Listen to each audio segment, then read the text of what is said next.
Hello everyone, मेरा नाम पूजा मालवीय है और मैं आपका साथ पढ़ाई पर करती हूँ। आज का ये वीडियो बहुत स्पेशल है क्योंकि आज हमारा है फाइनल दाव। और इस फाइनल दाव में हम खेलने जा रहे हैं एक नई चीज़। एक ऐसा पेपर करने जा रहे हैं जो पेपर टफ आया था। और आप खुद देखेंगे कि इसके क्वेश्चंस का लेवल काफ़ी अच्छा है।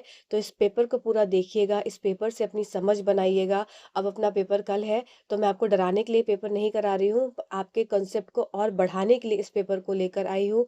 तो इस पेपर से आपका कॉन्फिडेंस और बूस्टअप हो जाएगा, बिल्ड हो जाएगा। तो ज़्यादा समय नहीं लूँगी आपका, चलिए सीधा वीडियो को स्टार्ट करते हैं। तो सबसे पहली बात है कि इसका पहला क्वेश्चन, ये क्वेश्चन क्या बोल रहा है, just a second. Read the statement given below and choose the correct option. आपको स्टेटमेंट दी गई है और आपको उसका सही ऑप्शन को चूज करना है। All combustion reactions are exothermic reaction. तो ये बोल रहे हैं कि क्या सारे कंबशन रिएक्शंस एक्सोथर्मिक रिएक्शंस होते हैं। दूसरा है कि oxygen is added and heat is released in all these reaction. तो बात सही है कि कंबशन की रिएक्शन जो होती हैं ये एक्सोथर्मिक रिएक्शंस होती हैं। और साथ ही साथ ऑक्सीजन की को इसमें जब ऐड करते हैं, मतलब कंबशन कैसे टेक्स प्लेस होगा। कंबशन तब हो सकता है जब ऑक्सीजन की इन्वॉल्वमेंट होगी और कंबशन होने के बाद हीट का रिलीज होगा। ये आपका हमेशा प्रोसेस चलता है। देख सकते हैं हिंदी में क्या दिया है कि दहन की सभी अभिक्रियाएं ऊष्माक्षेपी अभिक्रियाएं होती हैं। तो ये बात सत्य है कि ये क्या होती हैं, ये ऊष्माक्षेपी होती हैं। इन सभी अभिक्रियाओं में ऑक्सीजन का संयोजन होता है और ऊष्मा का उत्सर्जन होता है। तो ये क्या हो गई आपकी कंबशन रिएक्शन। जैसे कि आपको एग्जाम्पल अगर मैं दूं कि कैंडल, तो कैंडल अगर बर्न हो रही है, तो कैंडल जब बर्न हो रही है तो वो किसकी प्रेजेंस में बर्न हो रही है, वो ऑक्सीजन की प्रेजेंस में बर्न हो रही है। तो ये एक तरह से क्या होगा, ये कंबशन रिएक्शन का एग्जाम्पल हो गया। ये आपका दहन का एक एग्जाम्पल हो गया, एक आपका उदाहरण हो गया। आपसे क्या रिलीज होगा, CO2 रिलीज होगा, पर इसमें साथ में वाटर रिलीज होगा। तो ये वाटर पानी की तरह नहीं, तो ये वाटर क्या हो जाता है आपका, वाटर वेपर के फॉर्म में हो जाता है। और साथ ही साथ आपको क्या देगा, ये आपको लाइट देगा। ठीक है, तो ये किसकी रिएक्शन हो गई, ये आपकी आपकी कंबशन रिएक्शन हो गई। तो इसके हिसाब से S and S2 दोनों सत्य हैं और S1 के लिए S2 सही व्याख्या है। तो ऑप्शन नंबर फर्स्ट आपका करेक्ट उत्तर हो जाएगा। चलिए अगले क्वेश्चन की तरफ चलते हैं। अगला क्वेश्चन है हमारा, बहुत नए नए कॉन्सेप्ट आपको सीखने को मिलेंगे इस क्वेश्चन से। इन जितने भी क्वेश्चंस इसमें हैं, तो ये पेपर जरूर सॉल्व कर लीजिएगा एक बार। चलिए देखते हैं रिएक्शन 1 क्या बोलती है। अभिक्रिया 1 कि बेरियम क्लोराइड सोडियम सल्फेट से अभिक्रिया करता है। Barium chloride reacts with sodium sulphate. दूसरी रिएक्शन क्या बोल रहा है, magnesium oxide reacts with carbon dioxide. तो हाँ, चलिए सबसे पहले हम समझ लेते हैं कि ये रिएक्शंस लिख लेते हैं। तो रिएक्शंस लिखने के लिए आपकी पहली रिएक्शन क्या होगी, बेरियम क्लोराइड प्लस ये किसकी रिएक्शन हो रही है, सोडियम सल्फेट Na2SO4 के साथ। तो ये क्या बना देगी, ये आपकी बेरियम सल्फेट बना लेगी और प्लस आपका NaCl बना लेगी। ठीक है, और दूसरी रिएक्शन क्या है, दूसरी रिएक्शन है आपकी कि मैग्नीशियम का ऑक्साइड है प्लस कार्बन डाइऑक्साइड के साथ ये रिएक्ट कर रहा है। तो आपका मैग्नीशियम कार्बोनेट ये बन जाएगा। ठीक है, अब इसके हिसाब से कौन सी चीज सत्य है। तो पहला क्या है, R1 क्या है, कॉम्बिनेशन रिएक्शन है कि डिस्प्लेसमेंट, डबल डिस्प्लेसमेंट रिएक्शन है कि डिस्प्लेसमेंट रिएक्शन है कि कॉम्बिनेशन रिएक्शन है। तो आपकी जो R1 हो जाएगी ये आपकी डबल डिस्प्लेसमेंट रिएक्शन है। कैसे, डबल डिस्प्लेसमेंट से क्या समझते हैं आप, स्क्रीन पर देखिए कि आपका ये क्या है, एक कंपाउंड है और ये आपका कंपाउंड है। अब इसमें दो चीजें डिस्प्लेस हो रही हैं, एक ये इधर से हो जा रहा है डिस्प्लेसमेंट और एक इसका NaCl के साथ आ जा रहा है। तो डबल डिस्प्लेसमेंट हो रहा है, मतलब दोनों इधर से उधर ट्रांसफर हो जा रहे हैं, शिफ्ट हो जा रहे हैं। तो ये क्या हो गया, ये एक नया आपको कंपाउंड देखने को मिला। अगर मैं इसमें सिंपल डिस्प्लेसमेंट रिएक्शन बताऊंगी तो किस तरह से रिएक्शन हो जाती है, Fe प्लस CuSO4, ये क्या बना देता है, FeSO4 प्लस Cu। तो ये क्या हो गई, ये आपकी डिस्प्लेसमेंट रिएक्शन सिंपल हो गई। पर अगर इसमें ये भी कंपाउंड रहता प्रॉपर और फिर इसमें एक दूसरे से क्या होता, चेंज हो जाता, तो वो आपका डबल डिस्प्लेसमेंट रिएक्शंस में आ जाता है। ठीक है, इसके बाद देख लेते हैं कॉम्बिनेशन रिएक्शन क्या होती है। मतलब कोई दो रिएक्शन A प्लस B, कोई दो कंपाउंड्स या कोई दो एलिमेंट्स मिलकर क्या बना रहे हैं, एक नया कंपाउंड बना दे रहे हैं या एक नया एलिमेंट बना दे रहे हैं। तो ये क्या हो जाएगी, ये आपकी कॉम्बिनेशन रिएक्शन हो जाएगी। तो अब बात कर लेते हैं तो ये क्या हो जाएगा, फर्स्ट वाले रिएक्शन जो पूछ रहे हैं R1, तो R1 क्या है, R1 आपकी डबल डिस्प्लेसमेंट रिएक्शन है। ठीक है। इसके बाद दूसरी वाली देख लेते हैं कि magnesium oxide reacts with carbon dioxide. तो मैग्नीशियम ऑक्साइड रिएक्ट कर रही है जब कार्बन डाइऑक्साइड के साथ, तो ये कौन सी रिएक्शन हो रही है, ये आपकी कॉम्बिनेशन रिएक्शन में हो रही है कि ये दोनों रिएक्शन क्या था, ए था ये और ये बी था, दो अलग अलग कंपाउंड थे, और ये कंपाउंड मिलकर क्या बन रहा है, एक नया कंपाउंड बन जा रहा है MgCO3, जो मैंने भी आपको यहाँ पे बताया। तो इसके हिसाब से ऑप्शन नंबर 2 करेक्ट उत्तर हो जाएगा। ठीक है। चलिए इसको हिंदी में भी देख लेते हैं। सेम चीज़ है कि बेरियम क्लोराइड सोडियम सल्फेट से अभिक्रिया करता है, फिर मैग्नीशियम ऑक्साइड कार्बन डाइऑक्साइड से अभिक्रिया करता है। तो आपका पहला वाला क्या स्टेटमेंट हो जाएगा कि द्विविस्थापन अभिक्रिया है और संयोजन अभिक्रिया है। ठीक है। चलिए आगे बढ़ते हैं। आगे है नेक्स्ट क्वेश्चन हमारा, जैसे सेकंड, अब read the statement given below. और ये क्वेश्चन ना, ये रिवर्सिबल और रिवर्सिबल वाला तो बहुत बार आया है, तो इसमें ज़्यादा टाइम वेस्ट करने की ज़रूरत नहीं है। जिस क्वेश्चन में लगेगा कि हाँ समय ज़रूर लगाना चाहिए, उस क्वेश्चन में मैं रुकूंगी। चलिए देख लेते हैं। भौतिक परिवर्तन सर्वदा उत्क्रमणीय होता है, मतलब रिवर्सिबल होता है। तो ये बात तो आपकी गलत हो जाएगी कि हर समय रिवर्सिबल नहीं होता है, कभी कभी इरिवर्सिबल भी होता है। तो फर्स्ट स्टेटमेंट तो इस हिसाब से गलत हो गई। फिर no new product is form in physical change, ये बात सत्य है कि भौतिक परिवर्तन में कोई नया उत्पाद निर्मित नहीं होता है। इसके हिसाब से ऑप्शन नंबर हमारा क्या हो जाएगा, जिसमें S1 आपको फॉल्स दिखेगा, तो S1 आपको सिर्फ फोर्थ वाले ऑप्शन में फॉल्स दिख रहा है, तो ऑप्शन नंबर 4 आपका सही उत्तर हो जाएगा। चलिए अगले क्वेश्चन की तरफ चलते हैं। अगला क्वेश्चन क्या है, मैच आपका कैंडल से क्वेश्चन है।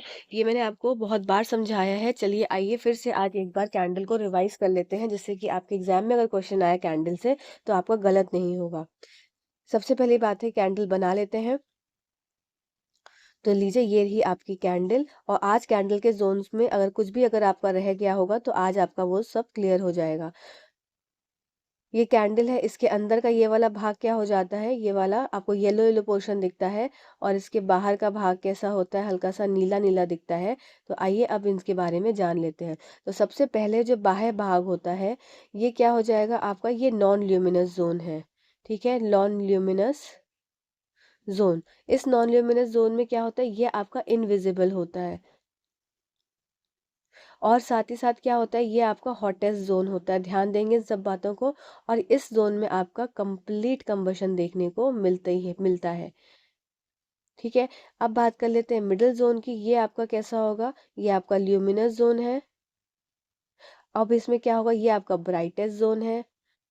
ठीक है। फिर आपका इधर क्या होगा, इधर आपका इनकम्प्लीट कंबशन देखने को मिलेगा, इनकम्प्लीट कंबशन। और ये आपका कैसा हो जाएगा, ये आपका मॉडरेट हॉट का जोन रहेगा। आपका लास्ट इधर वाला जोन क्या है, ये आपका डार्क जोन कहलाता है। साथ ही साथ इसमें क्या होगा, नो कंबशन टेक्स प्लेस, इसमें कंबशन होगा ही नहीं। फिर इसके बाद ये आपका क्या हो जाएगा, ये आपका लीस्ट जोन होगा, हॉट लीस्ट हॉट जोन कहलाता है। साथ ही साथ यहाँ पे वैक्स का क्या होता है, वेपोराइजेशन होता है। ठीक है। तो ये सारा मैंने जोन्स आपको रिवाइज करा दिए। अब आइए देखते हैं क्वेश्चन क्या पूछ रहा है। तो क्वेश्चन क्या पूछ रहा है कि हॉटेस्ट पार्ट आपका कौन सा हो जाएगा। तो हॉटेस्ट पार्ट तो आपका सबसे आउटर वाला पोर्शन हो जाता है, मतलब सर्वाधिक गर्म भाग क्या होगा, पूर्ण दहन वाला भाग।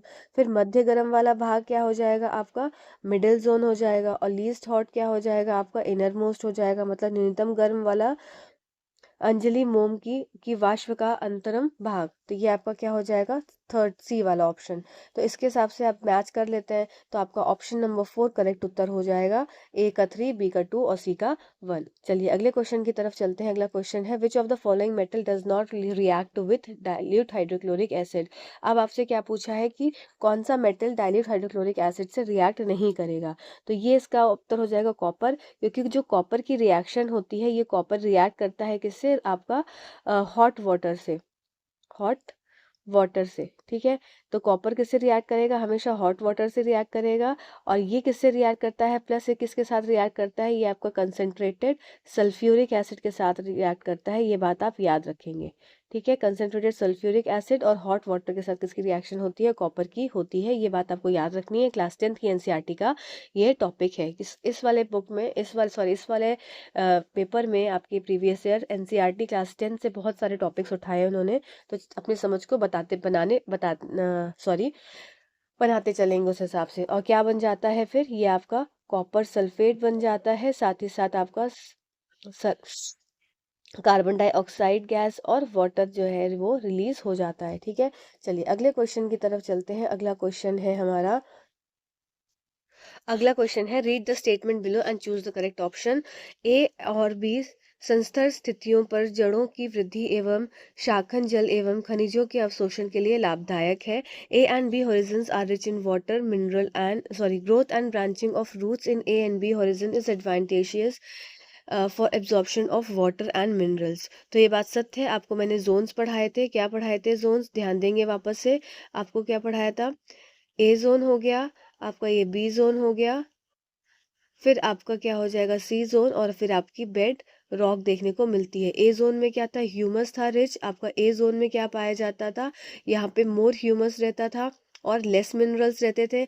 बी जोन में क्या था, ज़्यादा खनिज पाए जाते थे और कम ह्यूमस रहता था प्रेजेंट। और जो पेड़ होते हैं, ये मान लीजिए कोई पेड़ लगा है, तो ये आपकी जड़ें जो है वो बी हॉरिजन्स तक देखने को मिलती हैं। ठीक है, इस बात को याद रखेंगे, क्यों, क्योंकि पानी को उनको एब्जॉर्ब करना है रूट्स को। तो आपका growth and branching of roots in A and B horizon is advantageous for absorption of water, तो ये बात सत्य है। फिर दूसरा स्टेटमेंट देख लेते हैं कि ए और बी संस्था स्थिति जल खनिजों एवं खाद्य में समृद्ध होता है। A and B horizons are rich in water minerals and humus, तो ये बात भी बिल्कुल सत्य है। इसके हिसाब से हमारा ऑप्शन नंबर फर्स्ट करेक्ट उत्तर हो जाएगा। इसके साथ साथ आप एक फॉर्मूला याद रखेंगे परकुलेशन रेट का, अंतःस्राव दर का। इसमें आपको अमाउंट ऑफ वाटर लिखना है अपॉन परकुलेशन टाइम, जितना आपको पानी दिया है, कितना पानी दिया है, और अपॉन कितना समय दिया है। अगर आपसे ये फॉर्मूले से क्वेश्चन पूछते हैं, परकुलेशन रेट अंतःस्राव दर की रेट पूछ रहे हैं, तो आप इस फॉर्मूले को लगा देंगे, जो भी आपको पानी दिया है अपॉन आपका समय। ठीक है, इस बात को आप याद रखेंगे। और ये आपकी हो जाती है ml पर मिनट में, तो इसको भी देखेंगे कि ml पर मिनट में ही हो, अगर नहीं होगा तो आप इसकी यूनिट को चेंज करेंगे। चलिए अगले क्वेश्चन की तरफ चलते हैं। Which of the following are inorganic impurities of sewage. अब आपसे क्या पूछा गया है, निम्नलिखित में से क्या मलजल की अकार्बनिक अशुद्धियां हैं। तो आपसे अकार्बनिक अशुद्धियां पूछा जाएगा, और इनऑर्गेनिक पूछ रहे हैं, तो दो अशुद्धियां होती हैं, एक आपकी ऑर्गेनिक हो जाती है और एक आपकी इनऑर्गेनिक होती है। तो ऑर्गेनिक में क्या हो जाएगा कि आपका एनिमल वेस्ट हो गया, ठीक है, एनिमल वेस्ट हो गया, आपका ह्यूमन वेस्ट हो गया, फिर साथ ही साथ आपका यूरिया हो गया जो कि यूरिन के द्वारा निकलता है, फिर आपका पेस्टिसाइड हो गया, ये आप याद रखेंगे सब चीज़ों को, फिर आपका हर्बिसाइड हो गया, फिर आपका फ्रूट हो गया, फिर आपके वेजिटेबल हो गए। तो ये सब क्या हो गए, आपके ऑर्गेनिक इम्प्योरिटीज़ हो गई। अब इनऑर्गेनिक इम्प्योरिटीज़ मतलब अकार्बनिक अशुद्धियाँ आपकी क्या हो जाएंगी, ये आपकी नाइट्रेट हो गया और फॉस्फेट हो गया। तो इस हिसाब से आपके क्वेश्चन में क्या पूछा गया, इनऑर्गेनिक को ही छांटना है आपका, तो फॉस्फेट देखेंगे, बाकी सब तो आपका ऑर्गेनिक में आ जाएगा। तो ऑप्शन नंबर बी मतलब ओनली बी वाला ऑप्शन ठीक हो जाएगा, जो कि थर्ड वाला उत्तर है। चलिए अगले क्वेश्चन की तरफ चलते हैं। अगला क्वेश्चन है which of the following are true for sexual reproduction in plants. अब आपसे पूछा है कि सेक्सुअल रिप्रोडक्शन इन प्लांट्स के लिए कौन सा सत्य है। तो देख लेते हैं कि two plants are essential for sexual reproduction, ये तो बात गलत हो जाएगी।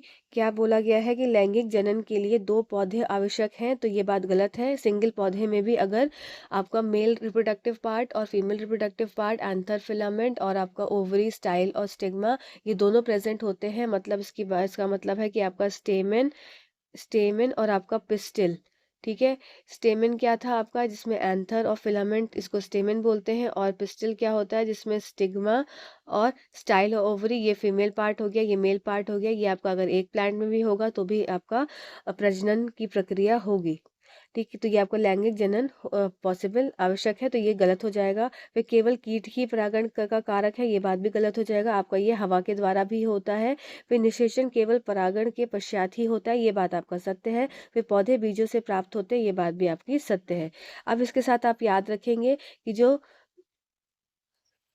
कि आपकी ओवरी ओवरी है, ये मेच्योर ओवरी क्या बना लेती है, फ्रूट बना लेती है, और आपका ओव्यूल डेवलप हो जाता है किसमें, सीड में। दूसरा पॉइंट आप याद रखेंगे कि जब एंथर से निकले पोलन ग्रेन्स और आपका ओवरी के ऊपर जब ये आता है, तब आपका क्या हो जाएगा, आप मतलब एक तरह से एंथर, इसमें से क्या निकला आपका पॉलन ग्रेन्स निकले और प्लस आपका एग, ये जब कंबाइन हो जाता है तो ये क्या हो जाता है, निषेचन हो जाता है, फर्टिलाइजेशन हो जाता है। फिर आपका क्या बन जाता है, स्टेप आप याद रखेंगे, युग्मनज बनता है। युग्मनज मतलब जाइगोट बनता है। और फिर आपका जाइगोट बनने के बाद आपका भ्रूण बनता है। भ्रूण बनता है, इसको आप एम्ब्रियो बोलते हैं। और फिर क्या बन जाता है, आपका सीड बन जाता है। और फिर आपका प्लांट बनता है। इस स्टेप को भी आप याद रखेंगे। चलिए अगले क्वेश्चन की तरफ चलते हैं। अगला क्वेश्चन है, समय ज़रूर लग रहा होगा पर आपकी चीज़ें भी मैं क्लियर करती चली जा रही हूँ। ठीक है, नेक्स्ट क्वेश्चन क्या है। नेक्स्ट क्वेश्चन है नाइन्थ वाला, pick the odd one on the basis of respiratory organ. आपको ऑड वन छांटना है तो आपका ग्रास ऊपर भी होता है। ये किससे करता है, आपका रेस्पिरेशन, आपका श्वसन। ग्रास ऊपर का आपका ट्रैकिया, ये स्पाइरिकल हो गए, कॉकरोच के भी वही हो गए और आंट का भी वही हो गया स्पाइरिकल। पर स्नेल क्या है, स्नेल आपका गिल्स के थ्रू रेस्पिरेशन करता है, श्वसन करता है। ठीक है, चलिए अगली बात कर लेते हैं। अगला क्वेश्चन क्या है, arrange the following statement in the correct order. अब आपको इसको क्या है, करेक्ट ऑर्डर में लगाना है। ये क्वेश्चन मैंने आपको अभी रिसेंट जो रिवाइज कराया है, इसमें भी मैंने आपको ये कराया था, जो आपको मैंने ह्यूमन सिस्टम्स के सारे एक्सक्रीटरी सिस्टम, रेस्पिरेटरी सिस्टम सब कराया, तो इसमें भी मैंने क्वेश्चन कराया था। आइए इसको फिर से देख लेते हैं। तो सबसे पहली बात क्या है, क्वेश्चन क्या कह रहा है हमारा, urine urine stored in urine, मतलब आपको सारे स्टेटमेंट्स को अरेंज करना है। तो आपका क्या हो जाएगा, आप खुद सोचिए कि जो ब्लड आता है, तो ब्लड जो आ रहा है वो क्या क्या लेकर आ रहा है। तो उसके ब्लड के साथ साथ क्या हो जाता है हमारा, हार्मफुल सब्सटेंस प्लस आपका यूज़फुल सब्सटेंस आता है। जो आपका यूज़फुल सब्सटेंस है वो क्या हो जाता है, यूज़फुल सब्सटेंस ये क्या हो जाएगा, एब्जॉर्ब हो जाएगा। ठीक है, और फिर जो हार्मफुल हो जाएगा, ये हार्मफुल सब्सटेंस किसके साथ मिलेगा, वाटर के साथ मिलके यूरिन बनाएगा। ठीक है, यूरिन आपकी यूरेटर्स की हेल्प से, यूरेटर की हेल्प से आपकी कहाँ आ जाएगी, ब्लैडर में आ जाएगी। और फिर आपकी यूरेथ्रा के थ्रू वापस निकल जाएगी। इसको मैं हिंदी में भी बता देती हूँ कि सबसे पहली बात है, जो ब्लड में कुछ उपयोगी तत्व और कुछ अनुपयोगी तत्व होते हैं। तो जो उपयोगी होते हैं वो वापस से एब्जॉर्ब हो जाते हैं, और जो अनुपयोगी होते हैं वो पानी से मिलकर क्या बना रहे हैं, आपकी मूत्र बना रहे हैं। और ये आपके यूरिटर मतलब मूत्र वाहिनी के थ्रू आपके कहाँ जाते हैं, आपके मूत्राशय में जाते हैं और मूत्र मार्ग के द्वारा ये निकल जाते हैं। तो इसी स्टेप्स को हमें छांटना है। तो देख लेते हैं। तो urine stored in urinary bladder, मूत्राशय में भंडारित होता है, तो ये तो बाद में स्टेप होता है। फिर ureters carry urine to urinary bladder, ये भी बाद में होता है। तो इसका मतलब हमें ऐसा कोई देखना है जिसमें हार्मफुल और यूजफुल है। तो आपको ऑप्शन नंबर डी में दिख रहा होगा, जिसमें लाभदायक एवं हानिकारक पदार्थों सहित रुधिर छानने के लिए वृक्क तक पहुंचते हैं। तो ये आपका पहला ऑप्शन हो जाएगा। ठीक है, फर्स्ट वाला डी। फिर इसके बाद क्या हो जाएगा, फिर आप सी देखेंगे कि उपयोगी पदार्थ रुधिर में वापस अवशोषित होते हैं, तो ये आपका सेकंड हो जाएगा। फिर थर्ड क्या हो जाएगा, आपका जल में घुलनशील अवशिष्ट पदार्थ, जल में जो घुलनशील होते हैं वो आपका थर्ड वाला ऑप्शन हो जाएगा। फिर आपका मूत्र वाहिनियां मूत्र के मूत्राशय तक ले जाती हैं, ये आपका फोर्थ हो जाएगा। और ये आपका फिफ्थ हो जाएगा। इस हिसाब से आपका ऑप्शन नंबर 3 जो है वो करेक्ट उत्तर हो जाएगा। ठीक है, चलिए अगले क्वेश्चन की तरफ चलते हैं। अगला क्वेश्चन क्या है, while preparing dough for baking cake the cook add a pinch of yeast and sugar to the dough and leaves it aside for few hours. Cake के लिए आटा गूंदने गूंदने हेतु रसोई में एक चुटकी यीस्ट और चीनी आटा में डाली और कुछ घंटों के लिए उसे रखकर छोड़ देता है। कुछ घंटों के बाद आटों में खट्टी गंध आने लगती है। आपको ये बताना है कि ये खट्टी गंध क्यों आती है। अगर वो ये बोलता कि आपका डो जो है वो फूल रहा है, डो जो है वो फूल रहा है, तब आप बताएंगे कि ये यीस्ट के द्वारा तो फूल रहा है, पर क्यों फूल रहा है, क्योंकि उसमें कार्बन डाइऑक्साइड गैस रिलीज हो रही है, जिससे कि वो डो के वॉल्यूम को क्या कर दे रही है, बढ़ा दे रही है। ठीक है, पर इसमें क्या पूछा है कि गंध क्यों आ रही है। तो गंध क्यों आ रही होती है, गंध आपकी अल्कोहल के उत्पन्न होने की वजह से आ रही होती है। तो इसके हिसाब से आपका उत्तर हो जाएगा, क्योंकि अल्कोहल उत्पन्न होता है, ये आपका सही उत्तर हो जाएगा। चलिए अगले क्वेश्चन की तरफ चलते हैं। Read the following statement and choose the correct option. अब आपको क्या बताना है, आर्टरीज मतलब धमनी और वेन से क्वेश्चन है। देख लेते हैं, blood flows in only one direction in artery. तो ये बात तो ठीक है कि ब्लड जो है वो फ्लो करता है आपका एक दिशा में। आर्टरीज हैव वॉल्स, कि आपकी धमनियों में कपाट होते हैं, तो ये बात गलत हो जाती है। धमनी में कपाट नहीं होते, आपके शिरा में कपाट होते हैं जिससे कि बैक फ्लो ना हो। तो इसके हिसाब से आपका ऑप्शन नंबर 3 हो जाएगा। S1 सत्य है किंतु S2 असत्य है। चलिए अगले क्वेश्चन की तरफ चलते हैं। Consider the two situations and given below. आपको सिचुएशन बतानी है कि exhaust fans is fitted on walls near the ceiling in the kitchen, कि आपके रसोई में छत के निकट दीवार पर निर्वातक पंखा लगा हुआ होता है। तो ये बात सही है कि आपका पंखा क्या है, रसोई में के साथ में लगा होता है। साथ ही साथ निर्वातक पंखा रसोई की खिड़की के साथ लगा होता है, तो ये बात गलत है। हमेशा क्या है, ऊपर की साइड लगा होता है। और ऊपर से लगने का कारण क्या होता है कि आपकी जो गर्म हवा है, गर्म हवा क्या है, वो ऊपर की तरफ फ्लो करती है। सारे मॉलिक्यूल्स उसके ऊपर की तरफ उड़ते हैं, इसीलिए एग्जॉस्ट फैन ऊपर लगे होते हैं जिससे कि वो सीधे सीधे गर्म हवा चली जाए। ठीक है, तो इसके हिसाब से आपका ऑप्शन नंबर 1 हो जाएगा कि ए अधिक प्रभावी होगा। ठीक, चलिए अगले क्वेश्चन की तरफ चलते हैं हम। अगला है, in a simple pendulum the distance between the mean position extreme position is D. एक सरल लोलक में मध्यम स्थिति और चरम स्थिति के बीच की दूरी डी है।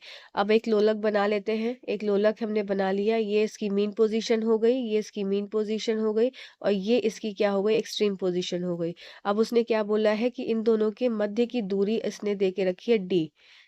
ठीक है, the time taken by Bob to move distance d/4 is t1।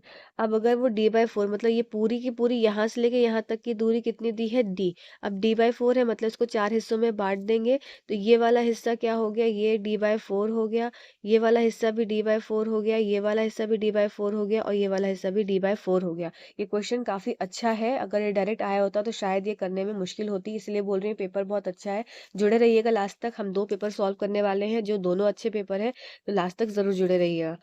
फिर d/4 हो गया। ठीक है, अब इसके हिसाब से आपका d/4 की वैल्यू दे के रखी है कितनी, t1 सेकेंड। इसका मतलब ये t1 सेकेंड है, तो फिर ये भी क्या हो जाएगा, ये भी t1 सेकेंड हो जाएगा, ये भी t1 सेकेंड हो जाएगा, ये भी t1 सेकेंड हो जाएगा। इसका मतलब अगर मैं बोलूं तो यहाँ से यहाँ की दूरी का टोटल टाइम कितना हो जाएगा, आपको यहाँ से यहाँ तक की दूरी का टोटल टाइम हो जाएगा 4t1। ठीक है, इस बात को याद रखेंगे। अब उसने क्या पूछा है, इतना तो क्या हो गया। अगर उसने पूछा होता है क्वेश्चन में कि आपके मध्य स्थिति और चरम स्थिति के बीच का जो टाइम पीरियड पूछा होता, तब आपका हो जाता 4t1। पर उसने क्या पूछ लिया एग्जाम ने, आपको कंफ्यूज करने के लिए, जिससे कि आपका आता हुआ क्वेश्चन भी गलत हो जाए। तो क्वेश्चन को ध्यान से पढ़ेंगे कि लास्ट में क्या पूछा है।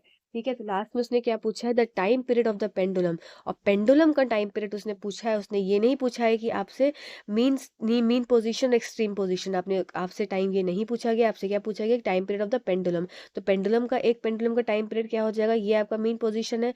जब वो एक्सट्रीम पोजीशन में जाएगा यहाँ, तो आपका एक एरिया उसने ये लिया। ठीक है, काउंट करते चलेंगे। फिर यहाँ से ये वापस आया तो इसने दूसरा बार कवर किया। फिर यहाँ वापस होने के बाद फिर यहाँ गया, तो फिर इसने तीसरा बार कवर किया। फिर यहाँ से ये वापस आया तो उसने मतलब फिर यहाँ से चौथी बार, मतलब 4 बार वो मूवमेंट करता है, तब जाके पेंडुलम का टाइम पीरियड एक कंप्लीट होता है। तो इस हिसाब से हमारा टोटल टाइम आपका 4t1 किसका था, जब आपका मीन पोजीशन से टाइम पीरियड, मीन पोजीशन से एक्सट्रीम पोजीशन की तरफ जा रहा था। पर ये 4 बार मूव कर रहा है, तो इसका मतलब क्या हो जाएगा आपका 4 × 4 हो जाएगा, और 4 4 क्या हो जाता है 16। तो इसके हिसाब से आपका ऑप्शन नंबर 4 करेक्ट उत्तर हो जाएगा। ठीक है, आई होप मैं आपके को इस क्वेश्चन में एक्सप्लेन कर पाई होंगी। चलिए अगले क्वेश्चन की तरफ चलते हैं। अब आपको क्या दिया है कि एक ग्राफ दिया है। अब आपको डायरेक्टली ग्राफ ना पूछ के आपको सिंपल पूछा गया है कि आपका स्लोप किस में आपको देखने को ज्यादा मिलेगा। चलिए देख लेते हैं कि आपका फर्स्ट टेबल ए है और सेकंड टेबल बी है। स्लोप ए को मैं अगर बनाऊं, ए वाला, जैसे सेकेंड, हाँ ए वाला, तो मैंने क्या बनाया, एक तरफ डिस्टेंस ले लिया, एक तरफ टाइम ले लिया। टाइम क्या है, 0 से स्टार्ट है, 1 2 3 4 ऐसे है, मतलब 1 1 के गैप पे है। और डिस्टेंस क्या है, 0 10 20। इसका मतलब कि ये जो गैप इंटरवल दोनों तरफ सेम है, तो मेरा यूनिफॉर्म मोशन का ग्राफ आया, जो कि स्ट्रेट लाइन आता है। ठीक है, दूसरा वाला केस ले लेती हूँ। दूसरा वाला केस में क्या हो जाएगा, इसमें भी 0 से स्टार्ट है, और इसमें क्या हो जाएगा, 30 30 के डिस्टेंस पे है। ठीक है, और इधर क्या हो जाएगा 1, इधर 3, फिर 6, फिर 9। इसके हिसाब से आपको ये भी क्या हो जाएगा, स्ट्रेट लाइन हो जाएगा। इसके हिसाब से कौन सा A will have a greater slope than B, तो ये नहीं होगा, ये भी नहीं होगा, क्योंकि इसमें आप खुद से अगर आप इसे कैंसिल आउट करेंगे 30 60 90 तो आपका ये क्या हो जाएगा 1 2 3, मतलब सेम गैप इंटरवल आ रहा है जैसे कि आपका ए वाले में है। तो इस हिसाब से आपका ऑप्शन 3 जो है वो करेक्ट उत्तर हो जाएगा कि slope in A and B will be equal, दोनों में स्लोप इक्वल होंगे। तो आप देख सकते हैं कि क्वेश्चंस को किस घुमा के तरीके से पूछा है। क्वेश्चन आसान है पर क्वेश्चन का तरीका पूछने का बहुत ही अलग है, तो इसलिए थोड़ा चीज़ों को समझेंगे कि ए और बी में ढलान बराबर सम से होगी। ठीक है, चलिए अगले क्वेश्चन की तरफ चलते हैं। अगला क्वेश्चन है हमारा 16वां क्वेश्चन आज का। What will happen to the size of a image formed in, इस क्वेश्चन को देख के तो मेरे ही होश उड़ गए कि इन्होंने इतने अच्छे लेवल का क्वेश्चन पूछ लिया है। इसमें सब कुछ आ गया आपका मिरर वाले और लेंसेज वाले टॉपिक में से, और वो भी क्लास 10th के स्टैंडर्ड का आ गया। तो चलिए आइए चीज़ को थोड़ा सा समझ लेते हैं। आपको क्या दिया है, which what will happen to the size of the image formed in a convex lens if the object is positioned beyond the center of curvature and the thickness is reduced। अब क्या बात हो रही है कि अगर मैं यहाँ पे डायग्राम ड्रॉ करूँ तो ये क्या हो गया, ये हो गया F1 हो गया, और ये हो गया 2F1। इधर क्या हो जाएगा F2 हो जाएगा, और इधर क्या हो जाएगा 2F2।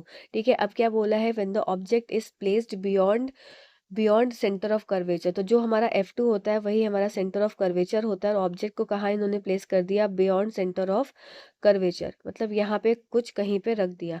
तो जब भी ऐसी कंडीशन होगी तो आपका जो ऑब्जेक्ट बनेगा ये बनेगा आपका बिटवीन F एंड 2F। ठीक है, ऑब्जेक्ट बनेगा कहाँ पे, बिटवीन F एंड 2F। और ये ऑब्जेक्ट जो बन रहा है ये आपका कैसे बनेगा, ये आपका स्मॉल बनेगा। ठीक है, अब आप जैसे जैसे यहाँ आते चले जाएंगे आपका इमेज जो है वो बढ़ती चली जाएगी। जब आप F पे रहेंगे, अगर मैं बनाऊं, जब आप F पे ऑब्जेक्ट रखेंगे तो आपका जो एफ पे ऑब्जेक्ट है तो आपकी इमेज भी कहाँ बनेगी, आपकी एफ पे बनेगी। जब आप यहाँ पे रखेंगे ऑब्जेक्ट तो आपकी इमेज पीछे होती जाएगी, मतलब जितना आप इधर से पास आते जाएंगे आपकी इमेज उतनी दूर चली जाएगी। पर जब आप ऑब्जेक्ट को एफ पे रखेंगे, जब आपने अब ऑब्जेक्ट को कहाँ रख दिया, एफ पे रख दिया, जैसे ही आप ऑब्जेक्ट को एफ पे रखेंगे आपकी इमेज अब बनेगी इन्फिनिटी पे। एफ पे रखने पे इमेज कहाँ बन रही है, इमेज बन रही है इन्फिनिटी पे। अब इमेज क्या हो जाएगी, एनलार्ज होना स्टार्ट हो जाएगी, हाईली एनलार्ज हो जाएगी। और फिर जैसे जैसे पास आएंगे आपकी अब इमेज क्या हो जाएगी, अभी तक तो रियल बन रही थी पर अब क्या है, जैसे अब यहाँ पे आपने रखा तब आपकी इमेज कैसी बनी, वर्चुअल बनी और इरेक्ट बनी, आपकी पीछे बनेगी स्क्रीन पे। ठीक है, तो ये आपका तरीका होता है। तो इस हिसाब से आपसे जो क्वेश्चन में पूछा गया है कि किसी उत्तल लेंस द्वारा निर्मित प्रतिबिंब के माप में क्या होगा यदि बिंब में वक्रता केंद्र से परे रखा जाए और लेंस की मोटाई को घटा दिया जाए। तो आपको क्या है, लेंस की मोटाई को भी घटा दिया जा रहा है। तो एक बात आप याद रखेंगे, इस बात को आप याद ही कर लीजिए अभी फिलहाल के लिए, कि आपकी जो लेंस है इसकी जब मोटाई को घटा दिया जाता है तो उसके में क्या होता है कि आपका फोकल लेंथ जो है वो कम हो जाता है। और फोकल लेंथ जब कम हो जाता है तो अब क्या हो जाता है, सॉरी, फोकल लेंथ आपका बढ़ जाता है। इस बात को याद रखेंगे, फोकल लेंथ बढ़ जाता है, और फोकल लेंथ के बढ़ जाने से आपका इमेज जो है वो साइज भी बढ़ जाता है। तो मैंने क्या बोला कि जब आप इसको लेंस को क्या किया, आपने पतला कर दिया, रिड्यूस कर दी इसकी थिकनेस, तो आपका फोकल लेंथ बढ़ जाएगा और इमेज साइज भी क्या हो जाएगी, ये आपकी बढ़ जाएगी। तो इस हिसाब से आपका ऑप्शन नंबर 3 करेक्ट उत्तर हो जाएगा। ठीक है, चलिए अगले क्वेश्चन की तरफ चलते हैं। अगला क्वेश्चन है, which of the following are true regarding sound and light, कि साउंड और लाइट में से कौन सी चीज सही है। ध्वनि एवं प्रकाश के संदर्भ में निम्नलिखित में से क्या सत्य है। ध्वनि उत्पन्न करने के लिए कंपन की आवश्यकता है, तो ये बात सही है। फिर प्रकाश में ध्वनि धीमे चलती है, तो ये बात भी सही है। प्रकाश से धीमे मतलब sound travel slower then light, तो आपको देखा होगा कि जब बिजली कड़कती है तो बिजली पहले आ जाती है, मतलब लाइट पहले आ जाती है, साउंड बाद में आती है। फिर both light and sound require a medium for the propagation, तो दोनों को मीडियम की आवश्यकता होती है। तो लाइट को कोई मीडियम की आवश्यकता नहीं होती, पर साउंड को मीडियम की आवश्यकता होती है, क्योंकि साउंड जो है वो वैक्यूम में ट्रैवल नहीं करता है। इसीलिए आपका ऑप्शन नंबर ए और बी करेक्ट हो जाएगा, जो कि आपका फर्स्ट ऑप्शन है। ठीक है, प्रकाश और ध्वनि दोनों को संचरण करने के लिए माध्यम की आवश्यकता होती है, तो ये बात गलत हो जाएगी। ठीक है, चलिए अगले क्वेश्चन की तरफ चलते हैं। Two blocks of iron of mass M1 and M2 are lying on a concentrated floor. अब क्या है, दो ब्लॉक को क्या कर दिया इन्होंने, फ्लोर पर रख दिया, और जो कि शांति पोजीशन पे रखे हुए हैं M1 और M2। ठीक है, if M1 is greater than M2, यदि एक सीमेंट फर्श पर M1 और M2 द्रव्यमानों के लोहे के दो टुकड़ों को टुकड़े पड़े हैं, और M2 M1 से बड़ा है, मतलब M2 जो है वो M1 से बड़ा है, इसका मतलब इसका मास ज्यादा है और इसका मास कम है। अब आपसे क्या पूछा गया है, तब आपसे कुछ स्टेटमेंट दी गई है तो आपसे उन्हें बताना है। तब देखिए इस पोजीशन में क्या होगा, इसमें फोर्सेस लगते हैं, कुछ मल्टीपल फोर्सेस लगते हैं, मल्टीपल बल लगते हैं। तो पहला तो हो जाएगा आपका, ऊपर से क्या हो लगता है, ग्रेविटेशनल फोर्स लगता है, नीचे से आपका नॉर्मल फोर्स लगता है, ऊपर और नीचे से क्या है, बैलेंस हो जाता है, इसलिए एक स्थिर पोजीशन पे क्या है, टिका हुआ है। अब क्या हो रहा है, अब इस ये कितना भी भारी ऑब्जेक्ट हो, कितना भी भारी ऑब्जेक्ट हो, ये कितना भी भारी हो, ये कितना भी भारी हो, इसको कोई फर्क नहीं पड़ेगा, इस पे लगने वाला बल जो है वो बराबर ही रहेगा। इसके हिसाब से इस पे जो फ्रिक्शनल फोर्स लगेगा वो भी क्या है, वो नेट जीरो फोर्स लगेगा। तो आपका ऑप्शन नंबर 4 मतलब M1 और M2 पर कार्य करता घर्षण जो है वो शून्य होगा। क्यों? क्योंकि ये आपका आपका रुकी हुई स्थिति पर है। कितना भी भारी ऑब्जेक्ट हो, इससे कोई भी फर्क नहीं पड़ने वाला। चलिए अगले क्वेश्चन की तरफ चलते हैं। A balloon is placed in the mouth of a plastic ball, किसी प्लास्टिक की बोतल के मुख के पर एक गुब्बारा रखा हुआ है। थोड़ी सर्दी हो गई है। बोतल गर्म जल में रखी है चरण ए पर, और फिर ठंडे जल में मतलब आप एक एक बॉटल बना लेते हैं। तो एक बॉटल में क्या है आपका, ऊपर से बलून लगा दिया है, कैसा, जो बलून फूला नहीं हुआ है। दो बॉटल मैंने बना लिया, बॉटल दो, और दोनों में क्या है, फूला नहीं है। इसको किस में डाला पानी, ये पानी कैसा है आपका, गर्म पानी है, हॉट वाटर है, और ये पानी कैसा है, कोल्ड वाटर है। तो हॉट वाटर में जैसे ही जाएगा तो बलून क्या हो जाएगा, बलून फूल जाएगा। और पर जब कोल्ड वाटर में जाएगा तो ये पिचका हुआ बलून और पिचक जाएगा और श्रिंक हो जाएगा। क्यों? क्योंकि हॉट वाटर में क्या होगा, एयर के मॉलिक्यूल्स जो ऊपर गए और इसमें पहुंचे, और इसमें पहुंचने से इसको उन्होंने फुगा दिया। पर जो कोल्ड वाटर में डाला तो ये जो एयर के मॉलिक्यूल्स थे ये और इसको श्रिंक कर देंगे। तो इस हिसाब से आपका क्या हो जाएगा कि स्टेप ए में तो इन्फ्लेट होगा और स्टेप बी में आपका डिफ्लेट हो जाएगा। तो ऑप्शन नंबर 3 करेक्ट उत्तर हो जाएगा। चरण ए में फूल जाएगा और चरण बी में पिचक जाएगा। ठीक है, चलिए अगले क्वेश्चन की तरफ चलते हैं। What should be the characteristic of a fuse. अब हमने बार बार पढ़ा है कि फ्यूज की कैरेक्टरिस्टिक्स क्या होती है, कि फ्यूज हमारे घर में लगता है जिससे कि जब हाई वोल्टेज आए तब फ्यूज वायर टूट जाए और वोल्ट मतलब कनेक्शन जो है वो कट जाए और कोई भी डिस्ट्रक्शन ना हो। तो इसके लिए क्या होता है, इसका आपका आपका वायर जो होता है वो थिन होता है। ठीक है, हाई रेजिस्टिविटी होती है और लो मेल्टिंग पॉइंट होता है। ठीक है, कम गलनांक होता है। और फ्यूज किसका बनता है, लेड और टिन का बनता है, ये बात भी आप याद रखेंगे। ठीक है, चल उसके हिसाब से आपका पतला तार होता है, उच्च प्रतिरोधकता होती है, और निम्न गलनांक होता है किसका, आपका फ्यूज की विशेषताएं हैं, इस बात को याद रखेंगे। चलिए हमारे अभी 20 क्वेश्चन खत्म होते हैं इसके, अब 20 क्वेश्चन पेडागोजी के, थोड़ा जल्दी करेंगे। A teacher discuss the concept of corrosion, एक शिक्षिका ने क्या डिस्कस किया, एक शिक्षिका ने कक्षा में भली प्रकार से संचारण के संप्रत्यय पर चर्चा की। उसने फिर विद्यार्थियों को एक विषय में प्रयोगशाला में कार्य करने में सम्मिलित किया। विद्यार्थियों ने यह जांचने के लिए कि लोहे की वस्तुओं में आर्द्र वायु से संपर्क से आने पर उन पर जंग लग जाता है, समूह में कार्य किया। मतलब teacher discuss the concept of corrosion thoroughly in the class. तो टीचर ने पहले ही कंसेप्ट बता दिया बच्चों को कोरोजन का। She then involve the student in laboratory work on the topic. तो उसने क्या कर दिया, उसने लेबोरेटरी में फिर बच्चों को भेज दिया कि भाई इस टॉपिक पे अब काम करो। पहले उसने बता दिया, उसने कुछ नहीं पहले से बोला कि आप खुद करके देखो, उसने पहले खुद बता दिया। फिर उसने ग्रुप को चेक किया कि वो काम सही से कर रहे हैं कि नहीं कर रहे हैं। अब उन्होंने क्या किया, the student worked in a group to check the iron articles when expose to moist air. अब बच्चे फिर देख रहे हैं, टीचर ने पहले बताया फिर बच्चे देख रहे हैं। Which of the following is not true regarding the laboratory discussed. निम्नलिखित में से कौन सा जो है उपयुक्त नहीं है आपका regarding laboratory task describe above. It is characterised as deductive laboratory work. तो ये बात तो सत्य है कि निगमनात्मक निगमनात्मक प्रयोगशाला कार्य के रूप में चित्रित किया जाता है। तो ये बात सत्य है। तो ये आपका नहीं, नॉट, हमें नॉट वाला खोजना है। Student have some idea about what they are expected to find तो ये भी बात सत्य है कि विद्यार्थियों को कुछ विचार है कि उनमें क्या ज्ञात करने की अपेक्षा है, क्योंकि टीचर वैसे ही बता चुका है। फिर यह कक्षा में चर्चा के लिए संप्रत्यों को सुदृढ़ करने के सहायक है। It helps to reinforce the concept of discuss in the class. तो बात ठीक है कि टीचर ने बता दिया, बच्चे उसको खुद कर कर सीख रहे हैं, तो कुछ तो कंसेप्ट बना ही रहा है, पर it allow student to use observations to arrive at generalisation. अब इसमें स्टूडेंट का कोई वर्क नहीं है, मतलब इसमें बच्चे कोई सामान्यीकरण नहीं कर रहे हैं, कोई अपने अवलोकन की तरफ नहीं पहुंच रहे हैं, क्योंकि टीचर ऑलरेडी बता चुकी है। तो आपका ऑप्शन नंबर 4 करेक्ट उत्तर हो जाएगा। चलिए अगले क्वेश्चन की तरफ चलते हैं। अगला क्वेश्चन है हमारा, which of the following are true about the scientific theories. आपको पता है वैज्ञानिक सिद्धांतों के संदर्भ में से निम्नलिखित में से क्या सत्य है। तो सबसे पहले देख लेते हैं, वैज्ञानिक सिद्धांत प्राकृतिक परिघटनाओं की एक व्यवस्थित व्याख्या है। तो ये बात सत्य है कि आपकी जो साइंटिफिक थ्योरीज होती है, they give a systematic explanation of natural phenomena. Scientific theories make a huge demand of our imagination. आपको बहुत इमेजिन करना पड़ता है, अपनी अंडरस्टैंडिंग को समझना पड़ता है। फिर वैज्ञानिक सिद्धांत समझने के लिए हमारी कल्पना पर बहुत अधिक जोर देता है। ये बात भी सत्य है। फिर वैज्ञानिक सिद्धांतों को नई परिघटनाओं और पूर्वानुमान लगाना चाहिए, जिनकी पुष्टि प्रयोग के द्वारा की जाती है। ये बात भी सत्य है। विद थ्योरीज और ऑलवेज टेंटेटिव, ये बात भी बिल्कुल सत्य है। तो इस हिसाब से आपका ऑप्शन नंबर 3 करेक्ट उत्तर हो जाएगा। ठीक है, चलिए अगले क्वेश्चन की तरफ चलते हैं। Which of the following is a divergent question. अब आपको देखना है कि कौन सा आपका अपसारी प्रश्न है, मतलब ऐसा प्रश्न जिसके बहुत सारे आंसर्स हो। तो देख लेते हैं, explain how carbon dioxide is able to control fire. तो ये आपका डाइवर्जेंट क्वेश्चन नहीं है, कन्वर्जेंट है, इसका सिंपल आंसर होता है।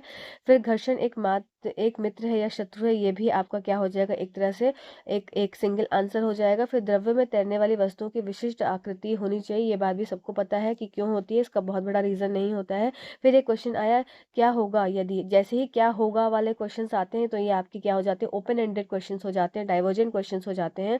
जब हम पेड़ काटने चले जाएंगे, यदि what happen if we go on keep cutting the trees, जब हम पेड़ काटते ही चले जाएंगे तो क्या होगा। ये एक तरह से आपका बच्चों को सोचने पे मजबूर करेगा क्वेश्चन। चलिए अब क्वेश्चन नंबर 24 देखते हैं। एक आपको एक कॉलम दिया गया है, जो कि आपका कहाँ से निकाला गया है, आपका एनसीईआरटी की टेक्स्ट बुक से निकाला गया है। Suppose we wish to cool a room, मान लीजिए कि एक कमरे को ठंडा करना चाहते हैं। ऊष्मा गतिकी हमें बताती है कि हमें ऐसा करने के लिए अतिरिक्त ऊर्जा व्यय करने की आवश्यकता है। इस अतिरिक्त ऊर्जा की विद्युत द्वारा आपूर्ति की जाती है, जो कमरे को ठंडा करने के लिए एयर कंडीशनर की में सक्षम है। ऊष्मा गतिकी पदार्थ के विभिन्न प्रवस्थाओं की समस्या को नियंत्रित करती है। मतलब आपको क्या बताया गया है, आपको थर्मोडायनेमिक्स की बात बता रहे हैं कि thermodynamics tells us we need to spend extra energy to do so. This extra energy is supplied by electricity, which enables us air conditioner to cool the room. Thermodynamics also governs the equilibrium of different phases of matter. मतलब क्या बता रहे हैं, सिर्फ thermodynamics ही है जो कि हर जगह यूज हो रही है, estimating how much heat is evolved और absorbed in a chemical reaction. तो मतलब आपको फोटोसिंथेसिस में भी थर्मोडायनेमिक्स लग रही है, इलेक्ट्रिसिटी में भी थर्मोडायनेमिक्स लग रही है, एयर कंडीशन में भी थर्मोडायनेमिक्स लग रही है, फिर आपको डिफरेंट फेजेस ऑफ मैटर को समझने के लिए भी थर्मोडायनेमिक्स लग रही है। तो इससे आप क्या समझ सकते हैं, तो आपसे क्वेश्चन क्या पूछा गया है, which of the following ideas about science is illustrated in above expert. आपको क्या पूछा गया, कौन सा ऐसा आइडिया है साइंस का जो कि आप बता सकते हैं इस मतलब थर्मोडायनेमिक्स की एक ही चीज की, एक ही कॉन्सेप्ट का जगह जगह यूज होने से आप क्या समझ सकते हैं कि ये साइंस क्या है, इंटरडिसिप्लिनरी इन लर्निंग है। तो ये बात सत्य हो जाएगी कि साइंस का आपका एक नहीं, जगह जगह उसका उपयोग हो रहा है। विज्ञान अधिगम का अंत विषय परक क्षेत्र है, तो ये बात आपकी सत्य हो जाएगी, यही आपका ऑप्शन हो जाएगा। Science is tentative in nature, ये बात तो ठीक है कि साइंस क्या होती है, टेंटेटिव होती है नेचर में। तो ये भी आपका पॉजिटिव ऑप्शन है कि साइंस क्या है, टेंटेटिव नेचर है, विज्ञान प्रकृति की अनंतिम है। पर आपका अंत विषय पर क्षेत्र इसलिए हो जाएगा क्योंकि आपका थर्मोडायनेमिक्स ही क्या है, हर जगह जगह यूज हो रहा है। तो मतलब एक जगह ही नहीं, आपका साइंस लिमिटेड, साइंस आपकी हर जगह इस्तेमाल हो रही है, तो आपको ये कंसेप्ट यहाँ समझाया गया है। चलिए अगले क्वेश्चन की तरफ चलते हैं। While introducing chemical reaction, the teacher asked following questions. What happened when you keep an iron nail in a moist area for some days? क्या होगा यदि तुम लोहे की एक कील को कुछ दिनों तक एक खुले आर्द्र के क्षेत्र में रखोगे। तो इस क्वेश्चन के पूछने, फिर दूसरा क्वेश्चन पूछती है कि what happens when you burn paper and a wood? क्या होगा यदि तुम कागज और लकड़ी को जलाते हो। फिर इस दोनों क्वेश्चन को पूछने से उसका आखिर ऑब्जेक्टिव क्या है, वो इसको क्या क्या समझाना चाहती है, क्या वो समझना चाहती है टीचर, शिक्षक के मानस में का ये क्या उद्देश्य है, उसका क्या उद्देश्य होगा, क्या उद्देश्य हो गया देख लेते हैं। आइए, क्या उद्देश्य टीचर समझ रही है। To motivate student to participate in a process of learning, तो हाँ, ये बात ठीक है कि बच्चों को पार्टिसिपेट करा रही है जिससे कि वो चीज़ों को अच्छे से समझें। फिर to relate scientific concept to student previous knowledge, अब वो बच्चे अपनी पूर्व ज्ञान जो उनके पास है उसको भी रिलेट करके नई चीज़ को सीखेंगे। फिर आप देख लेते हैं to know student alternative conceptions if any, अब ये भी देखती है कि क्या अगर बच्चों को कुछ मिसकंसेप्शन है, कुछ डाउट है, तो वो भी वो क्लियर कर पाएगी ऐसा करके। फिर to enable student to understand the method of science, तो इसमें कोई मेथडोलॉजी नहीं है, इसमें सिंपल वो चीज़ों को क्वेश्चन पुट कर रही है और अब उनकी बातों को जानना चाह रही है, उनके अनुमानों को जानना चाह रही है। तो इसके हिसाब से ऑप्शन नंबर आपका ए ए बी सी ठीक है, ए बी सी आपका ठीक है, तो ऑप्शन नंबर 4 करेक्ट उत्तर हो जाएगा। चलिए अगले क्वेश्चन की तरफ चलते हैं। अगला क्वेश्चन है हमारा, रीड द, ये क्वेश्चन हमारा है 26वां question. Read the statement below and choose the correct option, आपको क्या करना है, एक सही ऑप्शन को चयन करना है। ठीक है। Discussing controversial scientific issues promote argumentation and learning, आप क्या देख रहे हैं कि अधिगम विवादित वैज्ञानिक विषयों पर परिचर्चा करना तर्क और वितर्क पर अधिगम को प्रोत्साहित करता है, तो ये बात तो बिल्कुल सत्य है। Argumentation helps in building explanation model and theories, कि तर्क वितर्क विज्ञान में व्याख्याओं प्रतिरूपों और सिद्धांतों के निर्माण में सहायता करते हैं, तो ये बात भी आपकी सत्य हो जाएगी। तो इस हिसाब से आपका ये दोनों स्टेटमेंट तो दोनों ठीक है, पर जो आपकी स्टेटमेंट 2 है वो स्टेटमेंट 1 की कोई व्याख्या नहीं कर रही है। कि वो स्टेटमेंट आर करेक्ट, ये तो स्टेटमेंट ठीक है, पर S2 कोई एक्सप्लेनेशन नहीं दे रहा है। और S2 both statement S1 and S2 are true, but S2 is not the correct explanation of S1। तो ये आपका उत्तर हो जाएगा कि आपका, और ये S1 S2 है तो ठीक, पर S2 कोई करेक्ट करेक्ट एक्सप्लेनेशन नहीं दे रहा है। चलिए अब नेक्स्ट क्वेश्चन की तरफ चलते हैं। During the discussion on planet a teacher asked what would happen if there is no moon, अब टीचर ने एक क्वेश्चन पूछा, एक क्या कि अगर नहीं होता कोई भी चंद्रमा in the sky. After discussing the student respond, teacher asked student to collect more information related to question and justify their answer. What would the, फिर से उस टीचर का क्या ऑब्जेक्टिव है ऐसा करने से। Express to students that they ideas are valued, अब ऐसा उसका उद्देश्य क्या है कि बच्चों की जो वो बातें बोलेंगे, जो वो चीज़ क्लास में अपनी डिस्कस करेंगे, तो उनके आइडियाज़ को क्या करा जाएगा, सराहाया जाएगा, तो ये बात सत्य हो जाएगी। फिर guide students to appreciate multiple perspective, अब बच्चे क्या है अलग अलग तरीके का रिस्पॉन्स देंगे, अलग अलग आंसर्स देंगे, तब क्या होगा, guide student to appreciate multiple multiple perspective, तो ये बात भी सही हो जाएगी कि बच्चों के अलग अलग आंसर और उनके अलग अलग आंसर्स को वैल्यू करना। फिर emphasise the importance of tentativeness of science to student, अब बच्चों को ये बताना कि भाई साइंस जो है वो बदलती रहती है, तो ऐसा कुछ नहीं होगा, अभी क्या है बच्चों से पूछा जा रहा है, तो बच्चों बच्चों की चीज़ों को आगे करना है।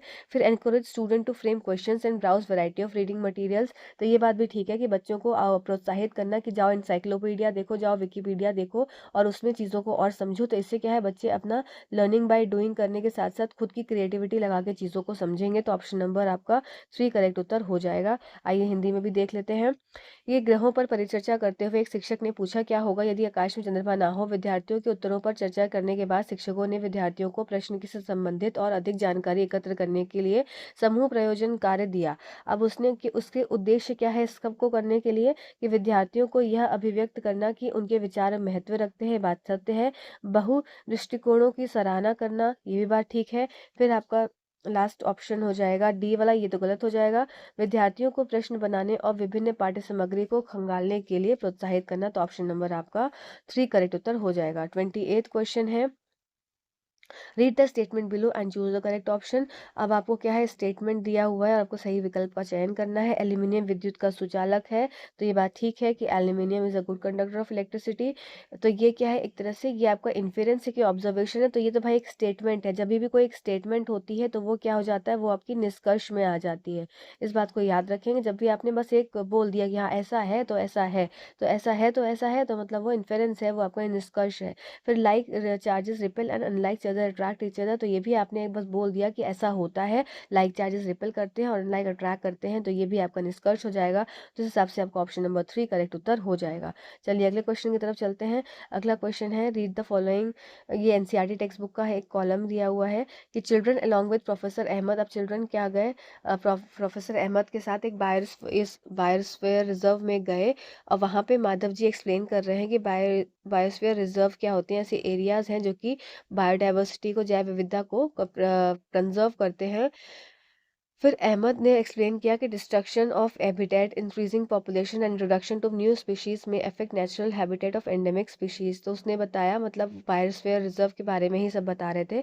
तो ऐसा उनको करने से कि उनका क्या ऑब्जेक्टिव है, अब देख लेते हैं क्या ऑब्जेक्टिव है। Appreciate the issues at the interference of science, society and technology. तो ये बात ठीक है कि जो भी इशू चल रहा है उनको साइंस, टेक्नोलॉजी और सोसाइटी के साथ मिलकर समझाना। फिर understand the method of generation of scientific knowledge.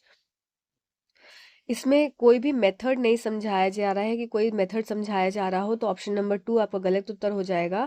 फिर रेज एनवायरमेंटल कंसर्न, हाँ ये बात ठीक है कि बच्चों को समझाया जा रहा है कि जो एनवायरनमेंट में जो इश्यूज हैं उन पे भी वो थोड़ा गौर करें और उस हिसाब से अपना तो समझें ही, पर अगर कोई उनको मिलता है तो उनको भी थोड़ा सा समझाएं कि हमको एनवायरनमेंट के किस हिसाब से अपनी चीज़ों को करना चाहिए। फिर nurture the aesthetic sense and creativity in science, तो यहाँ पे क्रिएटिविटी का कोई भी सेंस नहीं है, तो ये भी आपका ऑप्शन गलत हो जाएगा। तो इसके हिसाब से option number A and C correct होगा, जो कि ऑप्शन नंबर 3 में दिया हुआ है। चलिए आइए इसको हिंदी में देख लेते हैं कि निम्नलिखित में से विज्ञान शिक्षा के किस उद्देश्य पर उपयुक्त उदाहरण विशेष बल दे रहा है। तो विज्ञान समाज एवं तकनीकी के अंतपृष्ठ पर विषयों को समझता है, तो ये बात सत्य है। फिर वैज्ञानिक ज्ञान की उत्पत्ति के प्रक्रमों को समझना, तो ये बात गलत हो जाएगी। फिर पर्यावरण संबंधी मुद्दों को उठाना, ये बात भी सत्य है। फिर विज्ञान एवं तकनीकी के सौंदर्य परक वे संवेदना एवं क्रियाकलाप को पोषित करना, तो ये बात गलत हो जाएगी। इसके हिसाब से आपका ऑप्शन नंबर ए और सी करेक्ट उत्तर हो जाएगा। आज के इस सेट का आखिरी क्वेश्चन, अभी हम एक और सेट करने वाले हैं, तो पूरा वीडियो को देखिएगा, लास्ट तक देखिएगा। नेक्स्ट है reflection and refraction are oldest phenomena to us, much of the discussion on nature of light during renaissance centred around this phenomena. हमारे लिए परावर्तन और अपवर्तन प्राचीन घटनाएं हैं। नव जागरण के दौरान प्रकाश की प्रकृति के विषय पर चर्चा इन्हीं दो परिघटनाओं पर केंद्रित थी। 17वीं शताब्दी में ह्यूएन ने प्रस्तावित किया था कि प्रकाश तरंगों से बना है। तत्पश्चात न्यूटन ने भी प्रस्तावित किया था। तो मतलब दो साइंटिस्ट हैं, और दो साइंटिस्ट क्या, काफी साइंटिस्ट हैं जो मिलकर ये काम कर रहे हैं, प्रकाश के बारे में उन्होंने बताया। तब हम इस उदाहरण से हम क्या समझ सकते हैं कि साइंस की प्रकृति क्या है, आपसे ये क्वेश्चन में पूछा गया है कि विज्ञान समाज और संस्कृति में प्रतिस्थापित करता है, क्या ये बताया गया है इसमें? तो ये तो बात नहीं है। क्या हो गई, इंग्लिश में देख लेते हैं इसको कि science is socially and culturally embedded, तो ये बात तो गलत हो जाएगी। फिर है science is advance through creativity and imagination of scientist, कि साइंस क्या है, आपकी क्रिएटिविटी और इमेजिनेशन ऑफ साइंटिस्ट से आता है, तो ये बात ठीक है। Science is tentative in nature, science आपका क्या है, टेंटेटिव है, मतलब परिवर्तनशील है। ऐसा नहीं है कि कोई चीज़ आपने डिस्कवर कर दी तो वो वैसा का वैसा ही जीवन भर रहेगा, फर्दर उसमें एडवांसमेंट होंगे तो वो चीज़ बदल भी सकती है। तो आपका ऑप्शन नंबर बी और सी करेक्ट उत्तर है। देख लेते हैं कहाँ बी और सी दिख रहा है, तो ऑप्शन नंबर 2 में आपका करेक्ट उत्तर दिख जाएगा। ठीक है, चलिए अब अगला सेट हम करते हैं। और ये जो दोनों पेपर्स हैं ये रीसेंट पेपर है, 2023 के पेपर्स हैं, इसलिए मैं इनको करा रही हूँ क्योंकि पेपर का लेवल काफ़ी अच्छा था। और ये लेवल को समझ के आप जाएंगे तो आपको ये भी समझ में रहेगी कि क्वेश्चन थोड़े से चेंज होंगे तो हमको उसको करना कैसे है। तो चलिए आइए देख लेते हैं, सेकेंड सेट ऑफ पेपर है और चैनल पर नए हैं तो सब्सक्राइब ज़रूर कर दीजिएगा। सबसे पहला क्वेश्चन है कि a toy car is moving in a straight line. आपसे स्पीड टाइम डिस्टेंस पे क्वेश्चन पूछा गया है कि a toy car is moving, एक खिलौने कार 6 सेंटीमीटर प्रति सेकंड की चाल से सीधी रेखा में गति कर रही है और 1 मिनट के पश्चात वो क्या हो रही है, रेस्ट पोजीशन पे आ जा रही है। तो कार ने कितना ट्रैवल किया। तो चलिए देख लेते हैं क्या क्या चीज़ें, सबसे पहले ऐसा क्वेश्चन दिखे ना तो आप जो चीज़ें दी गई हैं उनको पहले लिख लीजिए। जब आप लिख लेंगे चीज़ें तो आप सॉल्यूशन जो है वो ईजी कर पाएंगे। सबसे पहले देखते हैं स्पीड कितनी दे के रखी है, 6 सेंटीमीटर पर सेकंड। ध्यान देंगे यहाँ पे सेंटीमीटर की बात हो गई है। टाइम क्या दे के रखा है, 1 मिनट। और आपको डिस्टेंस क्या है ये पूछ रहा है, दूरी पूछ रहा है। तो आप खुद अब आप ध्यान से देखेंगे कि मैं क्या समझा रही हूँ कि 1 सेकंड में क्या कर रही है, 1 सेकंड में 6 सेंटीमीटर कवर कर रहा है। ठीक है, 1 सेकंड में कितना किया, 6 सेंटीमीटर कवर किया। फिर बात कर लेंगे तो फिर 60 सेकेंड में कितना कवर करेगा, आप निकाल के देखिए। तो 60 सेकेंड में कितना हो जाएगा, 6 × 60, तो ये कितना हो जाएगा 360 सेंटीमीटर। तो इसका मतलब एक सेकेंड से हम 60 सेकेंड पे आ गए, और 60 सेकेंड को क्या बोल देते हैं, 1 मिनट बोल देते हैं। तो इसका मतलब कि 1 मिनट में कार कितना ट्रैवल कर रही है, 1 मिनट में कार ट्रैवल कर रही है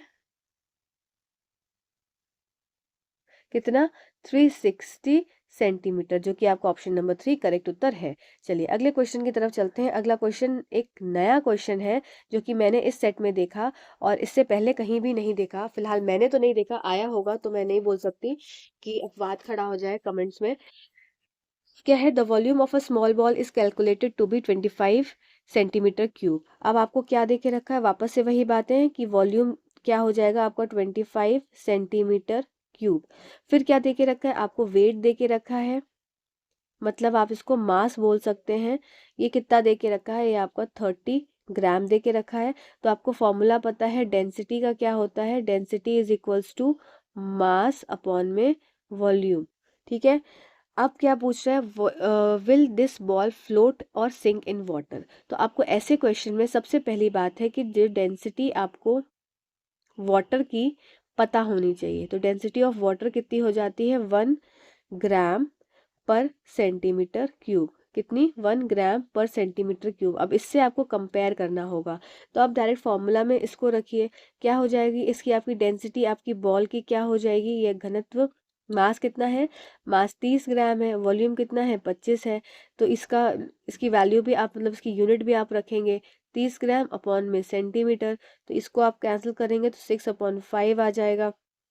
इसको फर्दर कैंसिल करेंगे तो 1/2 ग्राम पर सेंटीमीटर क्यूब आ गई। अब आपकी डेंसिटी बॉल की कितनी आई, 1.2 ग्राम पर सेंटीमीटर क्यूब, और आपकी डेंसिटी ऑफ वाटर कितनी है, 1 ग्राम पर सेंटीमीटर क्यूब। तो इसके हिसाब से आप क्या देख सकते हैं कि डेंसिटी आपकी किसकी ज़्यादा आई, बॉल की ज़्यादा आई। पर जब बॉल की डेंसिटी ज़्यादा आई, पानी की डेंसिटी से ज़्यादा है, तो इसका मतलब ये क्या हो जाएगा, ये आपका डूब जाएगा। ठीक है, तो आपका ये फर्स्ट ऑप्शन करेक्ट उत्तर हो जाएगा। तो ये नया क्वेश्चन था, अच्छा क्वेश्चन था, तो ध्यान रखेंगे। चलिए आपको क्या निकालना था, आपको इसमें हिंदी में भी आप देख सकते हैं कि सेम चीज़ है, आपको न्यूमेरिकल में क्या हिंदी बताना। चलिए अगला क्वेश्चन है, which property of a filament in a bulb makes it glow. तो फिलामेंट और फ्यूज, इससे क्वेश्चन आता ही आता है। तो ये मैंने आपको 2-3 बार बताया है, मैं आपको वापस से रिवाइज करवा दे रही हूँ। जल्दी से समझ लेते हैं कि जो तंतु होता है, तो तंतु की क्या क्या प्रॉपर्टीज होती हैं। इसका सबसे पहली बात है, तंतु की आपकी लिमिट जो होती है वो मैक्सिमम होती है, इसलिए आपका तंतु कहाँ पे यूज हो रहा है, बल्ब में यूज हो रहा है। और फिलामेंट, फिर साथ ही साथ ये यहाँ पे कौन सा फिलामेंट यूज होता है, आपका टंगस्टन यूज होता है। ठीक है, इसके बाद आपको क्या याद रखनी है इसमें बात, इसमें ये इन सब चीज़ों में आपका heating effect of electric current लगता है। ठीक, अब heating effect of electric current क्या है कि जितना ज़्यादा करंट फ्लो होगा उतनी ज़्यादा हीट जनरेट होगी और उतना ज़्यादा कोई भी चीज़ ग्लो होगी। अब इसमें क्या क्या पॉइंट आपको याद रखने हैं, पहली बात तो आपकी लिमिट मैक्सिमम होती है। दूसरी बात आपको याद रखनी है, इसका हाई रेजिस्टेंस होता है, मतलब सबसे ज़्यादा प्रतिरोध होता है। और देख, अब इस बात को मैं समझाती हूँ अभी। फिर इसका क्या हो जाएगा, हाई मेल्टिंग पॉइंट हो जाएगा। किसका, मैंने बोला आपको तंतु का बोला। फिर आपको साथ ही साथ फ्यूज़ की भी मैं बातें याद दिला दे रही हूँ। फ्यूज़ में क्या हो जाता है, फ्यूज़ में आपकी लिमिट जो होती है वो मिनिमम सेट कर दी जाती है कि इस लिमिट से ज़्यादा अगर ज़रा भी करंट आया तो वो टूट जाएगा। आपका फ्यूज़ का वायर होता है, थिन वायर होता है। तीसरा पॉइंट आपको याद रखने वाला है कि आपकी इसकी हाई रेजिस्टिविटी होती है, मतलब हाई रेजिस्टेंस होता है। साथ ही साथ आपका लो मेल्टिंग पॉइंट होता है, तो ज़रा भी टेम्परेचर बढ़ा तो वो टूट जाता है। इसके साथ साथ आपका लेड और टिन का फ्यूज वायर बना होता है। तो ये पॉइंट्स आप याद रखेंगे तो आप एग्जाम में अगर फिर से क्वेश्चन आया तो गलत नहीं कर पाएंगे। अब heating effect of electric current में क्या हो जाएगा, ये रेजिस्टेंस लगा हुआ है, हाई रेजिस्टेंस है, हाई रेजिस्टेंस है, हाई रेजिस्टेंस है। तो जैसे ही करंट फ्लो हो रहा है, यहाँ पे क्या लग गया, रेजिस्टेंस लग गया। रेजिस्टेंस क्या करेगा, करंट के फ्लो को रोकेगा। अब जैसे ही रोकेगा तो इसका मतलब यहाँ पे क्या है, मॉलिक्यूल्स बढ़ गए, यहाँ पे एक दूसरे में इनमें वाइब्रेशंस बढ़ गई, उससे क्या होगा, यहाँ पे हीट जनरेट होगी। और हीट जनरेट होने होने की वजह से ये एरिया क्या हो जाएगा, गर्म हो जाएगा। अब आपसे क्वेश्चन में क्या पूछा गया है कि बल्ब में तंतु का कौन सा गुण उसे प्रदीप्त करता है, तो आपका उत्तर हो जाएगा ऑप्शन नंबर फर्स्ट कि उच्च प्रतिरोध और उच्च गलनांक, हाई रेजिस्टेंस और हाई मेल्टिंग पॉइंट। चलिए अगले क्वेश्चन की तरफ चलते हैं। हो सकता हो समय आपको ज़्यादा लग रहा हो कि टाइम लग रहा है, तो आप 2x की स्पीड पे देख लीजिए, पर इन सब क्वेश्चन से आपकी समझ बहुत अच्छी और डेवलप हो जाएगी। तो सेशन को पूरा देखिएगा और कल पेपर बहुत अच्छा कर कर आइएगा। मुझे बहुत वेट रहेगा आप लोग के रिस्पॉन्स का कि आपका पेपर कैसा हुआ। जल्दी से आकर आप इसी वीडियो के नीचे आप कमेंट सेक्शन में मुझे बताएंगे कि आपका पेपर कैसा हुआ। मैं वेट करूंगी आपका इस वाले वीडियो के नीचे कमेंट सेक्शन में, या जो वो ऑल द बेस्ट का आपका वीडियो था सावधानियां बरतने वाला, उसके नीचे कि आपका पेपर कैसा हुआ। मुझे वेट रहेगा और जल्दी से बताइएगा आप लोग कि आपका पेपर कैसा हुआ, ठीक है। और अच्छा पेपर करके आइएगा, आपको सब आता है।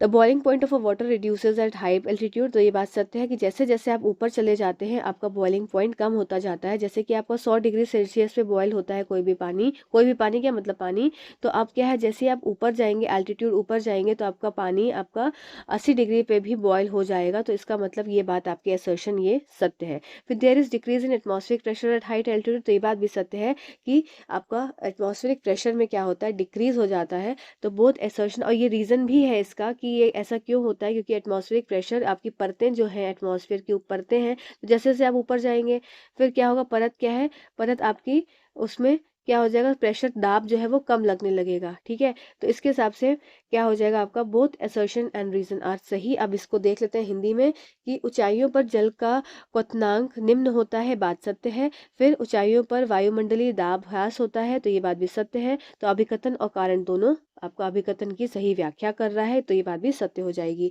Which of one of the following statement are correct about sound. अब ये साउंड से बहुत ही आसान क्वेश्चन आया है, और चलिए आइए साउंड को भी जल्दी से समझ लेते हैं वापस से। ये अब कोई क्वेश्चन आए तो हमारा एग्जाम में गलत ना हो। ध्वनि के संबंध में से निम्नलिखित में से कौन सा कथन सही है, sound can travel in all media. तो ये बात तो भाई बिल्कुल गलत हो जाएगी कि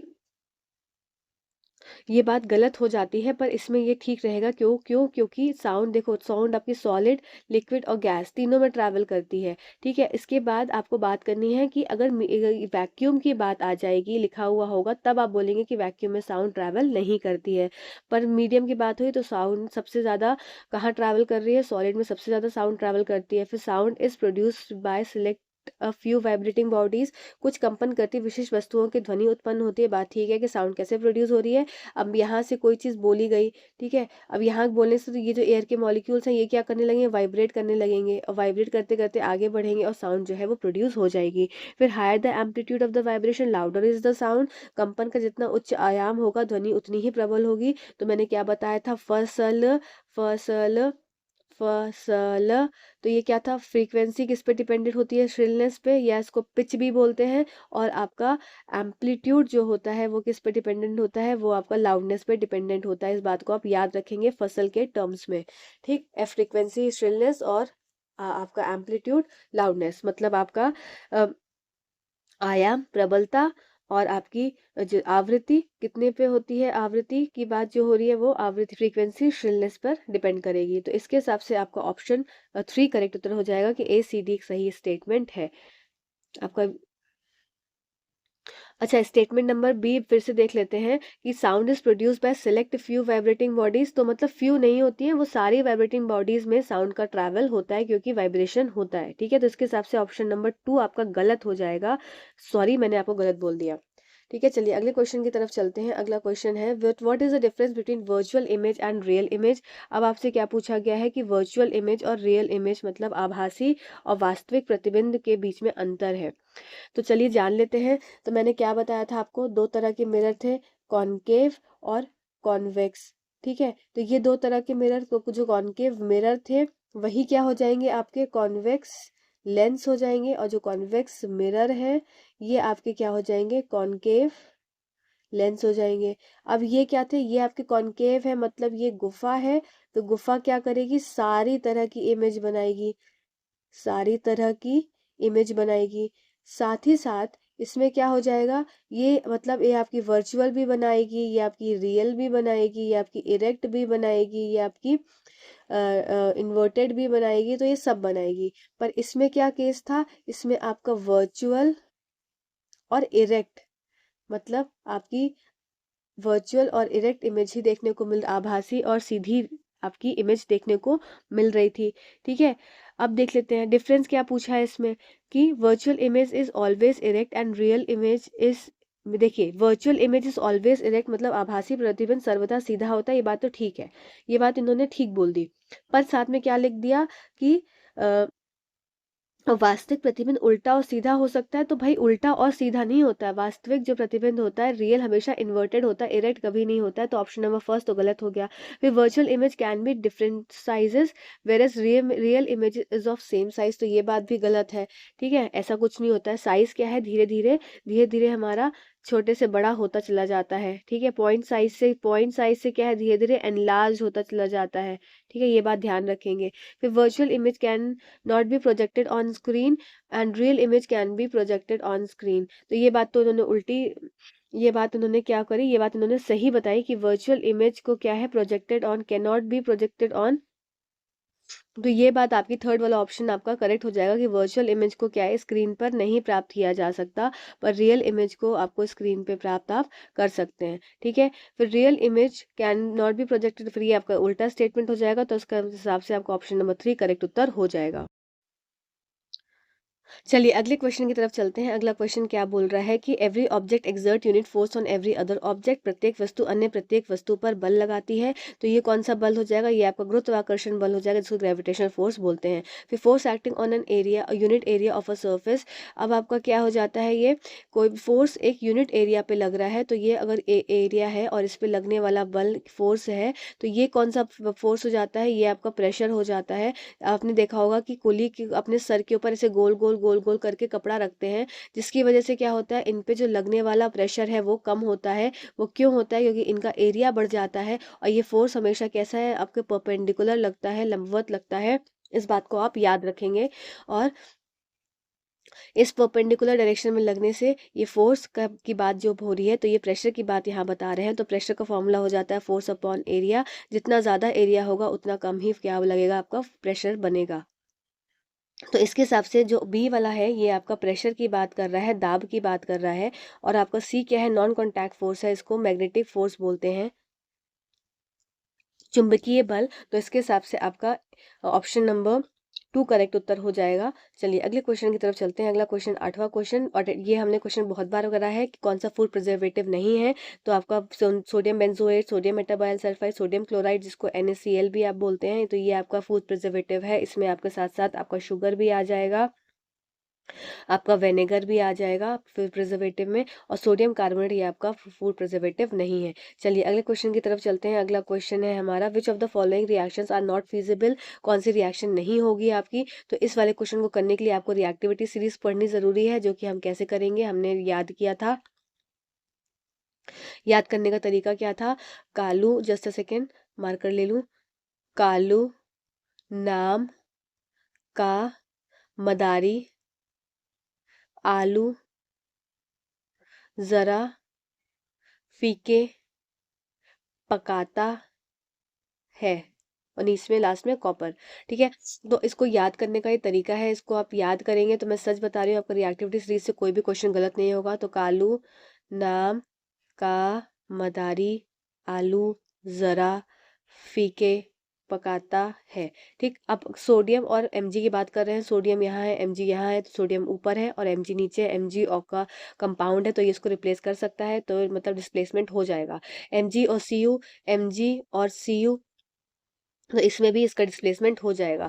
फिर Zn प्लस CuO, Zn आपका यहाँ है, Cu आपका यहाँ है, तो CuO है, तो ये भी आपका हो जाएगा। पर Cu और FeSO4 ये आपकी रिएक्शन नहीं होगी, क्योंकि Cu आपका देखेंगे इधर, Cu आपका नीचे है और आपका Fe ऊपर है, और FeSO4 है और Cu आपका सिंपल अकेला है, तो ये अकेला इसको डिस्प्लेसमेंट नहीं कर पाएगा, क्योंकि जो आयरन है इसकी एफिनिटी ज़्यादा है इसकी आपकी रिएक्टिविटी सीरीज़ में। इसका ये जो है ऊपर साइड को है, तो इसका मतलब ये मोस्ट रिएक्टिव है किसके कंपेयर में, आपके कॉपर के कंपेयर में। तो आपकी ये वाली रिएक्शन इसमें पॉसिबल नहीं होगी, तो ऑप्शन नंबर डी आपका करेक्ट उत्तर हो जाएगा।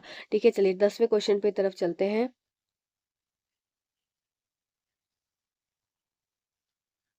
10वां क्वेश्चन है, an element form two different oxides. अब कोई एलिमेंट है जो कि दो डिफरेंट ऑक्साइड्स बना रहा है, और बोथ क्या है, दोनों कलरलेस है।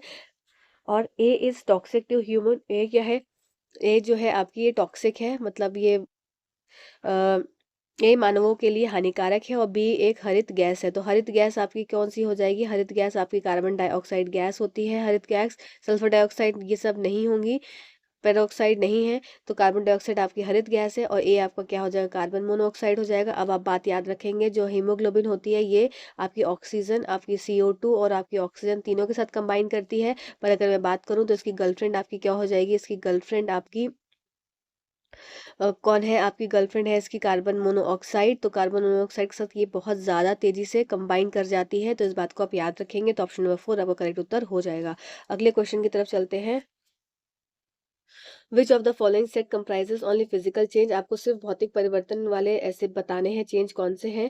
तो पहला है कि लोहे में जंग लगना और आइसक्रीम का पिघलना। तो लोहे के जंग लगना तो केमिकल हो जाएगा, आइसक्रीम का जमना और कैंडी का घुलना, तो ये बात सत्य हो जाएगी कि ice freezing of ice cream and dissolving of candy is a physical change.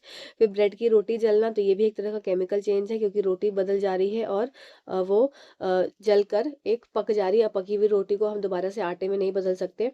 फिर रोटी ब्रेड जलना और कोरोजन ऑफ कॉपर, तो ये भी आपका गलत हो जाएगा। तो ऑप्शन नंबर 2 करेक्ट उत्तर हो जाएगा। चलिए अगले क्वेश्चन की तरफ चलते हैं। अगला क्वेश्चन हमारा 12वां क्वेश्चन।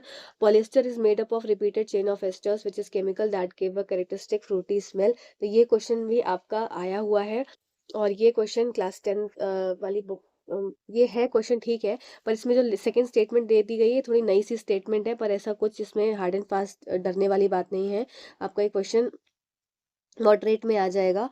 चलिए देख लेते हैं कि polyester is made up of repeated chains of esters. Polyester एस्टरों के पुनरावर्तन श्रृंखलाओं से बना होता है, जो एक रसायन है और एक विशिष्ट फलों की गंध है। तो ये तो आपने पढ़ा है कि पॉलिएस्टर की क्या होती है, फ्रूटी स्मेल होती है। फिर esters are made up of carbon, hydrogen and oxygen, and the catenation property of carbon makes it a long chain. तो ये बात भी सत्य है। तो इसका मतलब आपका ऑप्शन नंबर फर्स्ट करेक्ट उत्तर हो जाएगा।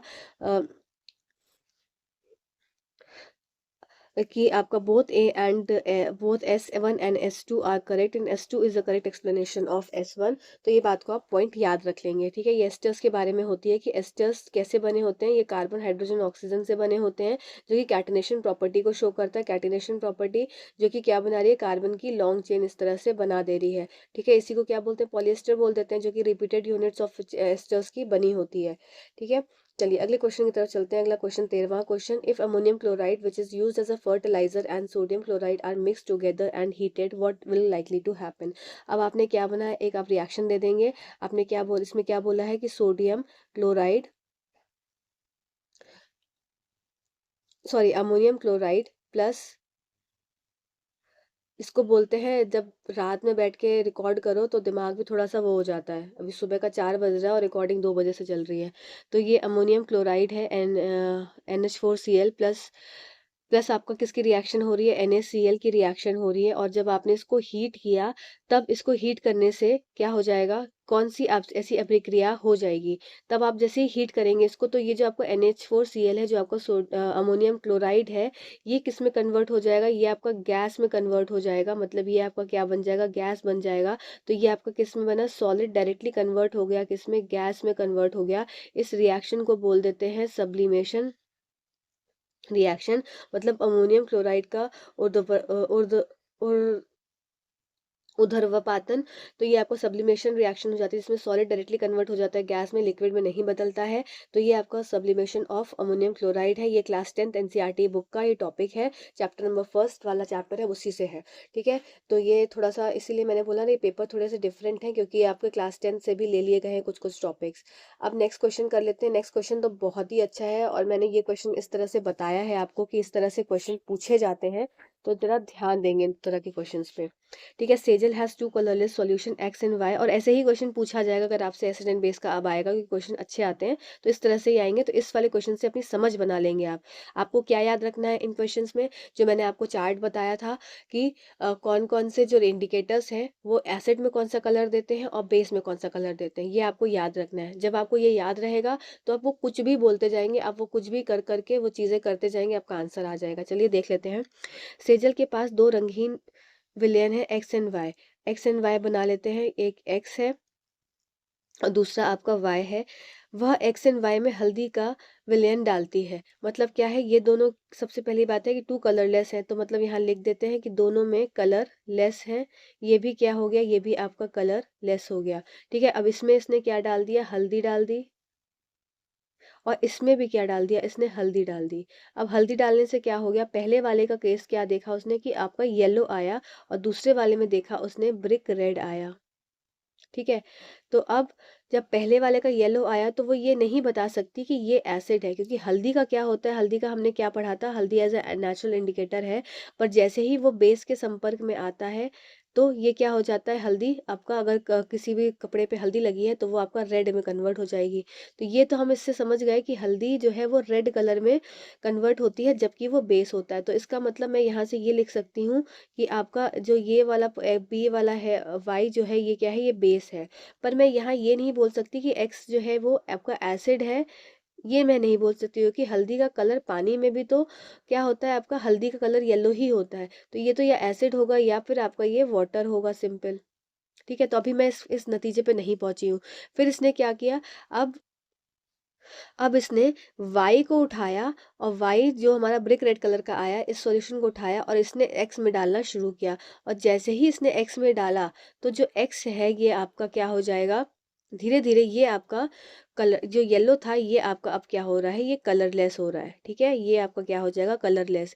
मतलब अभी तक क्या था, ये येलो कलर का था, पर जैसे ही आपने y के सॉल्यूशन को, ये पूरा जो सॉल्यूशन है इसको आपने इसमें ऐड किया, तो इसकी वजह से येलो कलर धीरे धीरे कलरलेस हो गया। तो इसका मतलब हम इससे क्या समझ सकते हैं कि आपने जब y को ऐड किया, किसमें, x में ऐड किया, तो आपका सॉल्यूशन कैसा हो गया, कलरलेस हो गया। इसका मतलब मैं ये बोल सकती हूँ, ये कब पॉसिबल है, जब आप एसिड की रिएक्शन बेस के साथ कराएंगे, तब क्या बन जाएगा, सॉल्ट और वाटर बन जाएगा, जिसको क्या बोलते हैं आप, न्यूट्रलाइजेशन रिएक्शन बोलते हैं, उदासीकरण रिएक्शन बोलते हैं।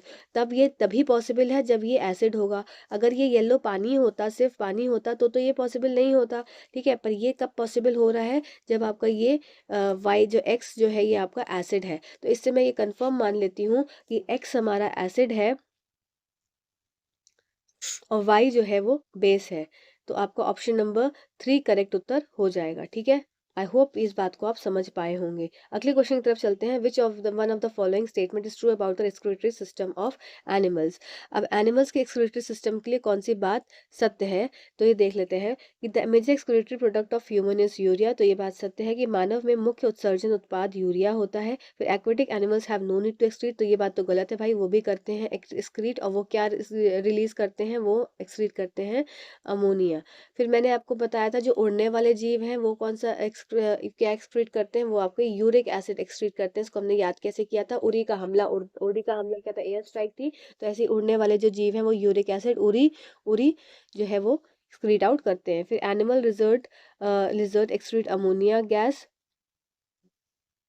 तो ये आपका एनिमल्स, लिजर्ड जो होते हैं रेप्टाइल्स होते हैं, तो रेप्टाइल्स भी इसमें आ जाएंगे। तो रेप्टाइल्स क्या कर, रेप्टाइल्स हो गए। ठीक है, फिर आपके इंसेक्ट हो गए, ये सब किस में आ जाते हैं, ये आपके उड़ने वाले लोगों में आ जाते हैं। तो ये यूरिक एसिड रिलीज करते हैं, तो ये तो गलत हो जाएगा। फिर human urine normally contain 50% water and 50% urea, ये बात गलत है।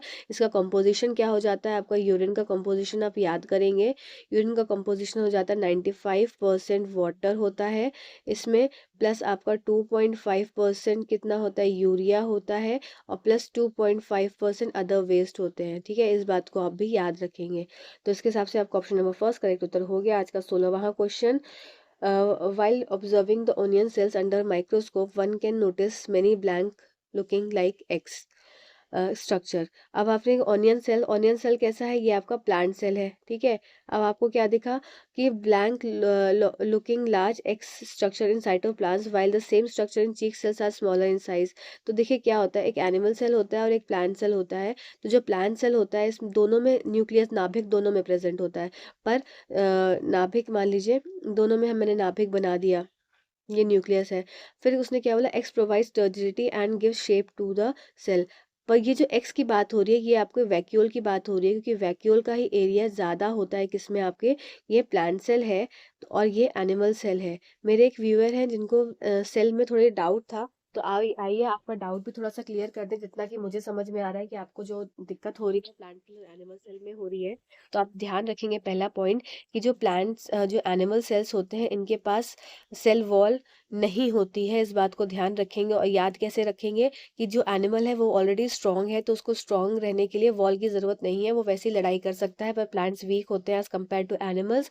तो क्या हो गया, मतलब एक सब याद करने का तरीका है। तो इनमें क्या है, इसमें वॉल्स प्रेजेंट होती है, ठीक है। फिर बात कर लेते हैं न्यूक्लियस की। तो न्यूक्लियस दोनों में, नाभिक दोनों में प्रेजेंट होता है। इसमें वैक्यूल्स जो होते हैं प्लांट्स में वो बड़े होते हैं, और ये वैक्यूल्स प्रोवाइड करते हैं क्या, शेप देते हैं प्लांट्स को, प्लांट्स के सेल को शेप देते हैं। और ये क्या स्टोर करके वाटर और न्यूट्रिएंट्स भी स्टोर करके रखते हैं, ठीक है। साथ ही साथ बात क्या रखेंगे प्लांट सेल में, याद, ये प्लांट सेल्स के अंदर प्लास्टिड होता है, क्लोरोप्लास्ट प्रेजेंट होता है, ये सब प्लांट सेल्स के अंदर होते हैं प्रेजेंट।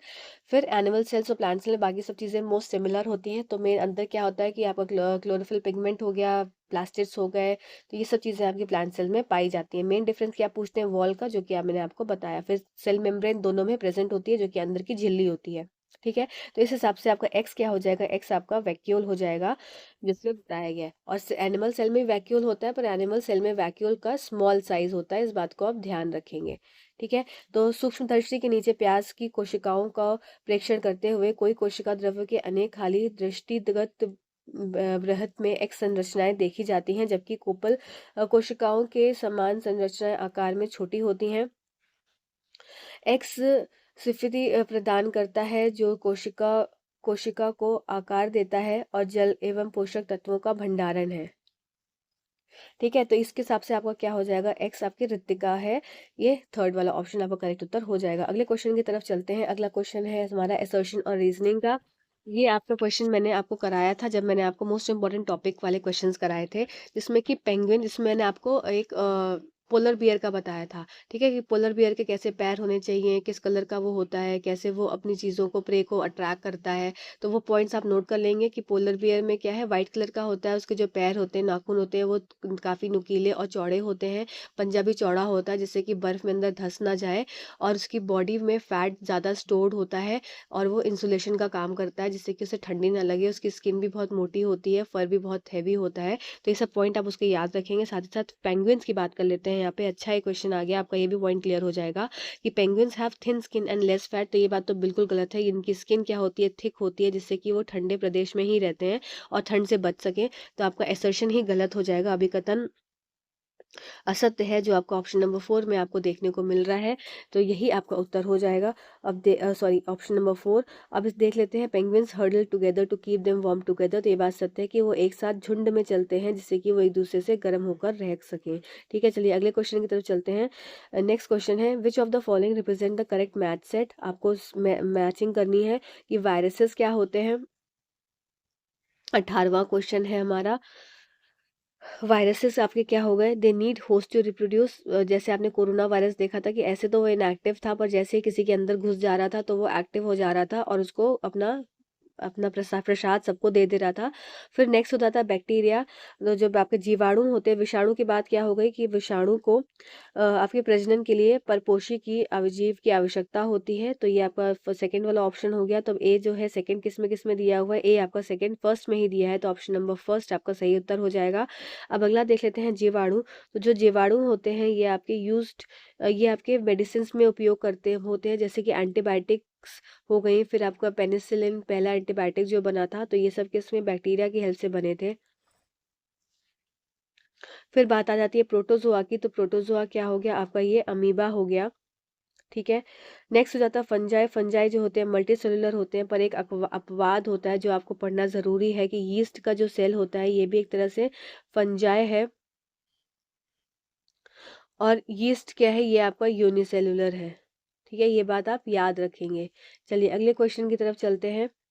अगला क्वेश्चन है हमारा, identify the reason for considering loamy soil as the best top soil to grow. अब फटाफट से जान लेते हैं, 3 तरह की सॉइल होती है, क्लेई मिट्टी मतलब चिकनी मिट्टी, और आपकी सैंडी मिट्टी बालुई मिट्टी, और आपकी दुमटी मिट्टी जिसको लोमी मिट्टी बोलते हैं। ये मिट्टी आपकी बेस्ट मिट्टी पाई जब मानी जाती है। क्लेई मिट्टी क्या होती है, चिकनी होती है, इसमें पोर्स के साइज बहुत छोटे छोटे छिद्र होते हैं, पास पास होते हैं, वाटर होल्डिंग कैपेसिटी इसकी सबसे ज़्यादा होती है। फिर सैंडी सॉइल दरदरी होती है, तो पानी फटाक से नीचे आ जाता है, इसमें पानी रिटेन करके रखता है, इसमें पानी नीचे जल्दी उतर जाता है, इसमें हवा आसानी से पार पार हो जाती है। लोमी सॉइल में क्या होता है, क्लेई और सैंडी का मिक्सचर होता है और इक्वल अमाउंट में दोनों पार्टिकल्स प्रेजेंट होते हैं।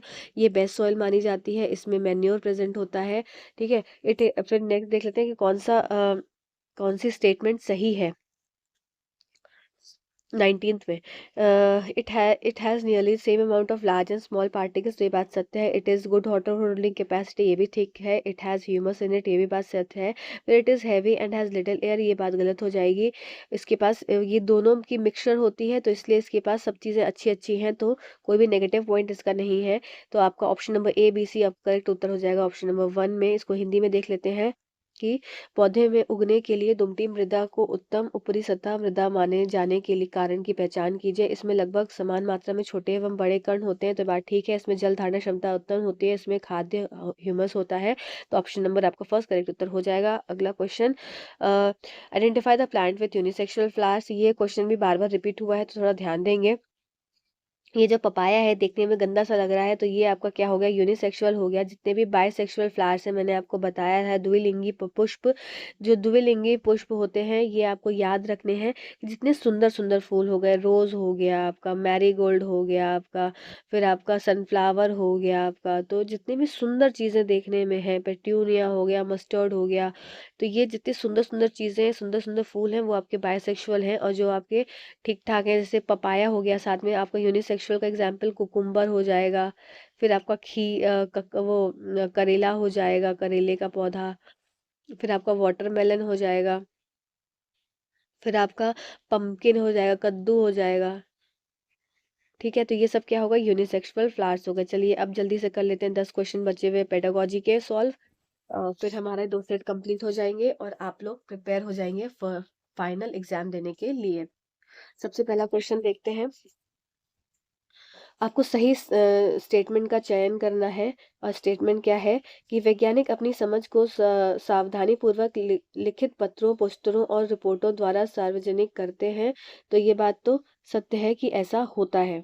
ठीक है, scientist make public their understanding through. अब साइंटिस्ट अपनी बातें कैसे बताएंगे, वो पेपर्स, रिटन मास्टर पोस्टर्स के माध्यम में, रिटन फॉर्म में। ठीक, मोस्ट साइंटिस्ट आर मैन, ये बात तो बिल्कुल गलत है भाई, ये स्टीरियोटाइप आ गया है, तो बिल्कुल गलत बात हो जाएगी। Science is not a creative field, तो ये बात भी गलत है। Science is not a creative field, science is a creative field. अपनी इमेजिनेशन को और पुख्ता करती है कौन, साइंस। फिर most cherished ideas in science can be disapprove, falsified and modified, तो ये बात भी ठीक है कि अगर कोई आइडिया आपके दिमाग में आया, तो ऐसा नहीं है कि उसको हर चीज़ को प्रूफ ही मिल जाए, क्योंकि उसका फर्दर बहुत टेस्टिंग होती है, बार बार रीटेस्ट होता है, तब जाकर वो कोई प्रूफ बन पाता है। तो ये आपका ऑप्शन नंबर ए और डी करेक्ट हो जाएगा। इसके हिसाब से ऑप्शन नंबर 4 करेक्ट उत्तर हो जाएगा। चलिए अगले क्वेश्चन की तरफ चलते हैं। अगला क्वेश्चन है हमारा 22 question. The science text book often have coloured boxes with interesting stories of past. विज्ञान की पाठ्यपुस्तक में भूतकाल की रुचिपूर्ण कहानियां प्राय रंगीन बॉक्सों में दी गई है। एक कहानी ऐसी ही है कि आमाशय की कार्यविधि की खोज तब हुई जब चिकित्सक विलियम बाउंट ने मरीन एलेक्स सेंट मार्टिन एक बंदूक की गोली की बुरी तरह घायल हुए थे। तो मतलब उनको क्या देखा गया था कि जब उनके पेशेंट थे, उनको गन से हिट कर दिया गया था। तो ऐसा करने से साइंस का ऑब्जेक्टिव क्या है, तो आपको उद्देश्य देख बताना है इसमें कि क्या उद्देश्य होगा ऐसा करने से। तो देख लेते हैं क्या उद्देश्य होगा। तो टू डेवलप हिस्टोरिकल पर्सपेक्टिव, तो ये बात ठीक है कि कोई भी चीज़ डेवलप हुई है तो उसके पीछे हिस्ट्री है। To develop understanding of the nature of science, तो ये बात भी ठीक है कि नेचर ऑफ साइंस को आप समझ सकते हैं, to develop an appreciation of how an incident give rise to discoveries. तो ये बात भी आपकी सत्य हो जाएगी कि कैसे कोई इंसिडेंट एक डिस्कवरी की तरफ आगे बढ़ता है, to reduce the burden of content. तो ये बात गलत हो जाएगी, तो option number A B C आपका करेक्ट उत्तर हो जाएगा। अगले क्वेश्चन की तरफ चलते हैं। अगला क्वेश्चन है, if a teacher begins with a discussion, ये क्वेश्चन नंबर 23 है। If a teacher begins with a discussion on physical properties, अब देखो कौन शुरू कर रहा है, टीचर ही शुरू कर रहा है। या कोई अध्यापक धातुओं एवं धातुओं की भौतिक विशेषताओं का विचार विमर्श से प्रारंभ करके उसकी रासायनिक विशेषताओं के बारे में बताती है। Physical properties and metals and non followed by chemical properties and arrange lab activities to demonstrate the reaction of few metals with dilute acid. The approach is to sequencing of teaching learning activity is termed as. अब ये approach कैसा हो जाएगा उसका, teaching और learning का, इसको हमको समझना है। Just a second.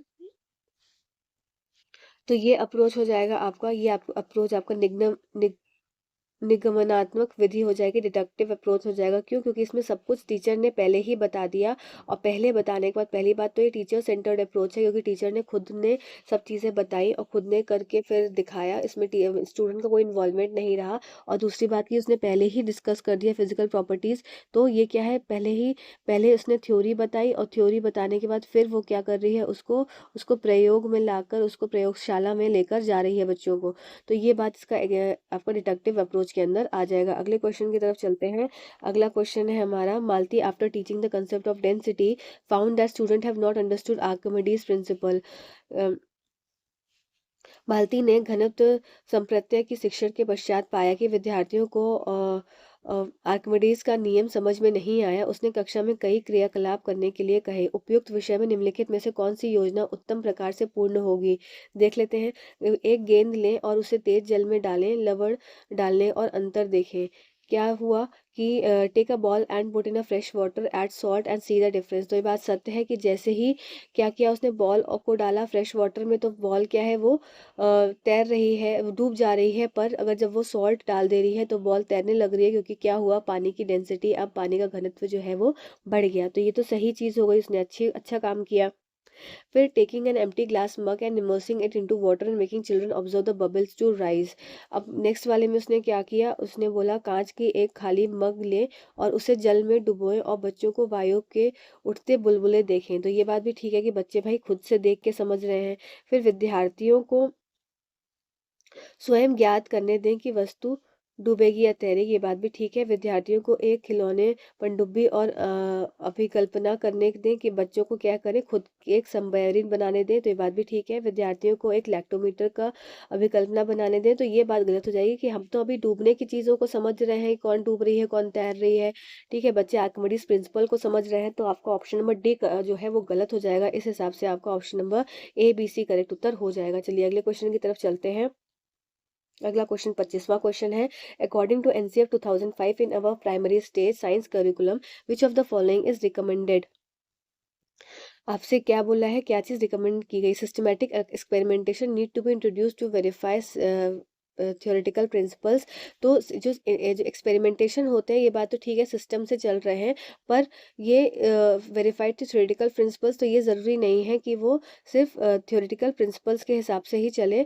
वो मतलब एक तरह से आप ये समझ लीजिए कि जब एक्सपेरिमेंट हो रहे हैं तो उसमें बहुत सारे क्या है, बहुत सारी बार बहुत सारे व्यूज़ लग रहे हैं, बहुत सारे व्यू पॉइंट्स लग रहे हैं। उस व्यू पॉइंट को कंफर्म करने के लिए रीटेस्टिंग चल रही है। रीटेस्टिंग जब हो जाएगी तब जाकर वो कोई एक प्रिंसिपल पर आएगा। तो सिस्टमेटिक एक्सपेरिमेंट ही केवल वेरीफाइड थ्योरेटिकल प्रिंसिपल नहीं बन पाएंगे, उसके बीच में फर्दर टेस्टिंग आएगी। तो ये ऑप्शन गलत हो जाएगा। फिर most concept should be arrived by an inductive approach, कि जो आपका मोस्ट जितने भी कंसेप्ट हैं वो कैसे इंडक्टिव अप्रोच के हिसाब से, मतलब आगमन विधि के हिसाब से बच्चों के सामने लाए जाएं। एक आगमनात्मक उपागम द्वारा ही संप्रत्यों तक पहुंचना चाहिए। तो ये बात आपकी बिल्कुल सत्य हो जाएगी कि बच्चे जो हैं वो, जब आप इंडक्टिव अप्रोच यूज़ करेंगे तो वो उनको ज़्यादा बेस्ट रहेगी समझने के लिए। फिर vocational education need to be integrated with science, तो यहाँ वोकेशनल ट्रेनिंग की कोई भी आवश्यकता नहीं है।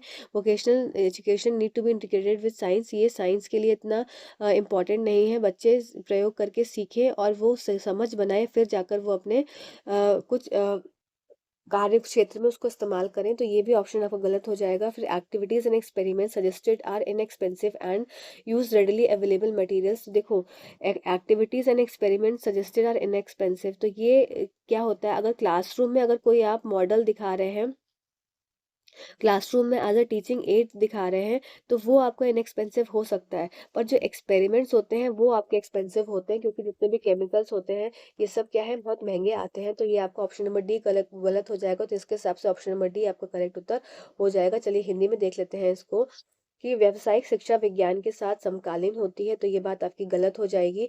फिर सुझाए गए क्रियाकलाप एवं प्रयोग सस्ते और सरलता से उपलब्ध सामग्री में किए जाने चाहिए, तो ये बात भी आपकी गलत हो जाएगी। इस हिसाब से आपका केवल ऑप्शन नंबर 2 करेक्ट उत्तर या बी वाला सही सही उत्तर हो जाएगा। 26वां question, select the views that are aligned with the spirit of open book question. अब आपको ओपन एंड क्वेश्चन मतलब कि ऐसा क्वेश्चन जिसके मल्टीपल आंसर्स हो, क्लोज एंड मतलब एक क्वेश्चन और एक आंसर। फिर it reduces fear for the assessment in student, कि यह विद्यार्थियों में मूल्यांकन का भय कम कर देता है, तो बात सत्य है। यह विद्यार्थियों को पुस्तक की खोज करने का पूर्ण अवसर देता है। It gives full opportunity to student to explore the book, तो ये बात भी ठीक हो जाएगी। फिर it does not help to gauge the conceptual understanding, तो ये डज नॉट वाला को ध्यान से देखेंगे, ये आपको लगेगा कि कंसेप्चुअल अंडरस्टैंडिंग ही तो बना रहा है, तो मतलब सही है, तो इसका मतलब ये गलत हो जाएगा, क्योंकि यहाँ पे डज नॉट लिखा है। Fit and encourages all student to read all the books thoroughly and memorise them, जहाँ मेमोराइज आया वो वैसे ही गलत हो जाएगा। तो इसके हिसाब से आपका ऑप्शन नंबर फर्स्ट और सेकंड सही, मतलब ऑप्शन ए और बी ठीक हो जाएगा, ऑप्शन नंबर फर्स्ट करेक्ट उत्तर हो जाएगा। अगले क्वेश्चन की तरफ चलते हैं। 27वां question, research suggest that children are frequently unaware of the location of some of the internal parts of the body despite being able to name the parts, what strategy best suits to bridge the above gap. आपको एक gap fill करना है, और gap क्या है, बच्चों को ये तो मतलब जो शोध सुझाते हैं कि बच्चे शरीर के अंगों को नामांकित करने के बावजूद शरीर के कुछ आंतरिक अंगों की अवस्थिति के अज्ञात ही रह गए हैं। मतलब बच्चों को नहीं समझ में आ रहा है, वो अवेयर नहीं है इंटरनल बॉडी पार्ट्स के लिए। बाह्य बाह्य बस स्ट्रक्चर तो उन्हें पता है, तो इसके लिए आप क्या करेंगे, ब्रिंगिंग फ्लैश कार्ड, क्या उनको फ्लैश कार्ड दिखा के उनको ये बताएंगे कि ये बाह्य स्ट्रक्चर है, ये इंटरनल स्ट्रक्चर है, तो ये तो नहीं करेंगे। Using and helping children make life size diagram of human body and labelling tag, ये आपका उपयोग जो प्रयोग है ये अच्छा रहेगा, कि मानव शरीर के जीव आकार के चित्र बनाने एवं उन्हें नामांकित करने की के नए उन्हें उपयोग करने के बच्चों की सहायता करेंगे, तो ऑप्शन नंबर 2 करेक्ट उत्तर हो जाएगा। शरीर के सभी अंगों के पर्याप्त के गिविंग होमवर्क, अब आप उनको सुधारते हुए गृह कार्य देंगे, तो ये भी गलत बात हो जाएगी। फिर बच्चों को शरीर के अंगों के नाम याद कराएंगे, तो रटवाना भी नहीं है आपको, उनको बना के आप समझाएंगे कि ये इंटरनल ऑर्गन्स होते हैं, तो ऑप्शन नंबर 2 करेक्ट उत्तर हो जाएगा। अगले क्वेश्चन की तरफ चलते हैं। अगला क्वेश्चन है हमारा, in constructivism knowledge is assumed to be imparted from teacher to student। आपको क्या बोला है कि कंस्ट्रक्टिविस्ट जो अप्रोच होती है इसमें नॉलेज इम्पार्टेड कहाँ से, टीचर से स्टूडेंट तक आती है। संरचनावाद में शिक्षण से विद्यार्थी का ज्ञानार्जन संप्रेषित करना अनुमानित है, तो ये बात गलत हो जाएगी। क्यों, क्योंकि कंस्ट्रक्टिविस्ट में बच्चे खुद अपना ज्ञान बनाते हैं, बच्चे खुद अपनी नॉलेज को कंस्ट्रक्ट करते हैं, दे आर लिटिल साइंटिस्ट, ये भी बोला गया है। तो इस हिसाब से ऑप्शन असर्शन जो आपका अभिकथन पहला है वो गलत है। फिर आपका देख लेते हैं नेक्स्ट क्या बोल रहा है। नेक्स्ट बोल रहा है कि assimilation, accommodation and equilibration are the basis of constructivist thinking, तो ये बात ठीक है कि आपका स्वांगीकरण समंजन और असाम्यवस्था संचारवादी चिंतन और संप्रत्यों का परिवर्तन का आधार है, तो ये आपका ये स्टेटमेंट ऑफ सर्शन 2 जो है वो ठीक है। तो इसके हिसाब से आपको ए वाला गलत देखना है, तो ए वाला गलत आपको सिर्फ फोर्थ वाले ऑप्शन में दिख रहा है, तो इसके हिसाब से आपका ऑप्शन नंबर 4 करेक्ट उत्तर हो जाएगा। अगले क्वेश्चन की तरफ चलते हैं। In an inquiry centred classroom a teacher would, आपका क्या है, किसी जांच केंद्रित कक्ष में एक शिक्षक क्या करेगा देखते हैं, assesses prior knowledge and using it on as a basis of introducing new concept, तो ये बात ठीक है कि पूर्व ज्ञान का आकलन करेगा और नए संप्रत्यों जब वो प्रस्तावित करेगा तो उसका उपयोग करेगा। फिर ask question that require critical thinking, अब क्या करेगा, ऐसे प्रश्न पूछेगा जिसमें तर्कसंगत चिंतन कौशल जुड़ा हुआ हो, तो ये बात भी ठीक हो जाएगी। फिर give minimum wait time when question comes up, ये बात बिल्कुल गलत है कि बच्चों को पूर्ण समय दिया जाएगा जाएगा कि बच्चे थोड़ा सोचें और सोच समझ कर आंसर दें, तो आपका सी वाला ऑप्शन गलत हो जाएगा। फिर listen and becoming aware of student misconception, तो ये बात भी आपकी ठीक हो जाएगी कि विद्यार्थियों की भ्रांतियों को सुनेंगे और उनसे अवगत होंगे, मतलब उनकी जो भी मिसकंसेप्शन है उनको सुनेंगे और उनको दूर करेंगे। तो इस हिसाब से आपका ऑप्शन नंबर 4 करेक्ट उत्तर हो जाएगा। और आज के सेशन का आखिरी क्वेश्चन है हमारा 30वां। और सेशन कैसा लगा आप बताइएगा ज़रूर, और आपका एग्ज़ाम कैसा हुआ ये भी आप मुझे इसी वीडियो में कमेंट में ज़रूर बताएंगे कि आपका कैसा रहा, आपका एग्ज़ाम कैसा हुआ। और अभी से ऑल द बेस्ट। चलिए लास्ट क्वेश्चन देख लेते हैं। Which of the following are not recommendations according to NCF 2005 for the upper primary stage science curriculum। देख लेते हैं। Relating science concept to real life situation, तो ये बात तो ठीक है कि जो उसने सीखा क्लासरूम में वो अपने रियल लाइफ में यूज़ कर सके। फिर देखते हैं, आपको नॉट पूछा है तो ये तो पहला ठीक हो जाएगा। ये बात ध्यान रखेंगे। देखिए मैं ही कंफ्यूज हो गई कि नॉट मैंने देखा नहीं, तो आपका ऑप्शन ए तो करेक्ट है। ठीक है, giving direct information definition and description, तो ये आपका आंसर हो जाएगा।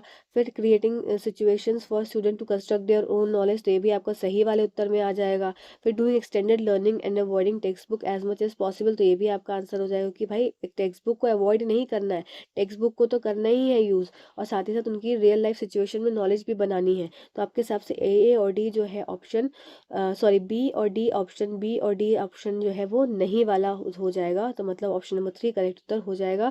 आइए इसको हिंदी में भी देख लेते हैं कि विज्ञान के संप्रत्यों में को वास्तविक जीवन के अनुभवों से जोड़ना, तो ये तो आपका पॉजिटिव पॉइंट है। ठीक है, सूचना परिभाषा एवं व्याख्याएं सीधा देना, तो ये आपका नेगेटिव पॉइंट है। फिर विद्यार्थियों के लिए ऐसी स्थितियां सृजित करना जिसमें वे अपने ज्ञान का निर्माण कर सकें, तो ये भी पॉजिटिव पॉइंट है। फिर अधिगम को विस्तृत करना और जहाँ तक हो सके पाठ्य पुस्तकों से को दूर करना है, तो ये भी नेगेटिव पॉइंट है। तो इसके हिसाब से आपका ऑप्शन बी और डी करेक्ट उत्तर हो जाएगा। और यहाँ पे आपका सेशन कंप्लीट होता है।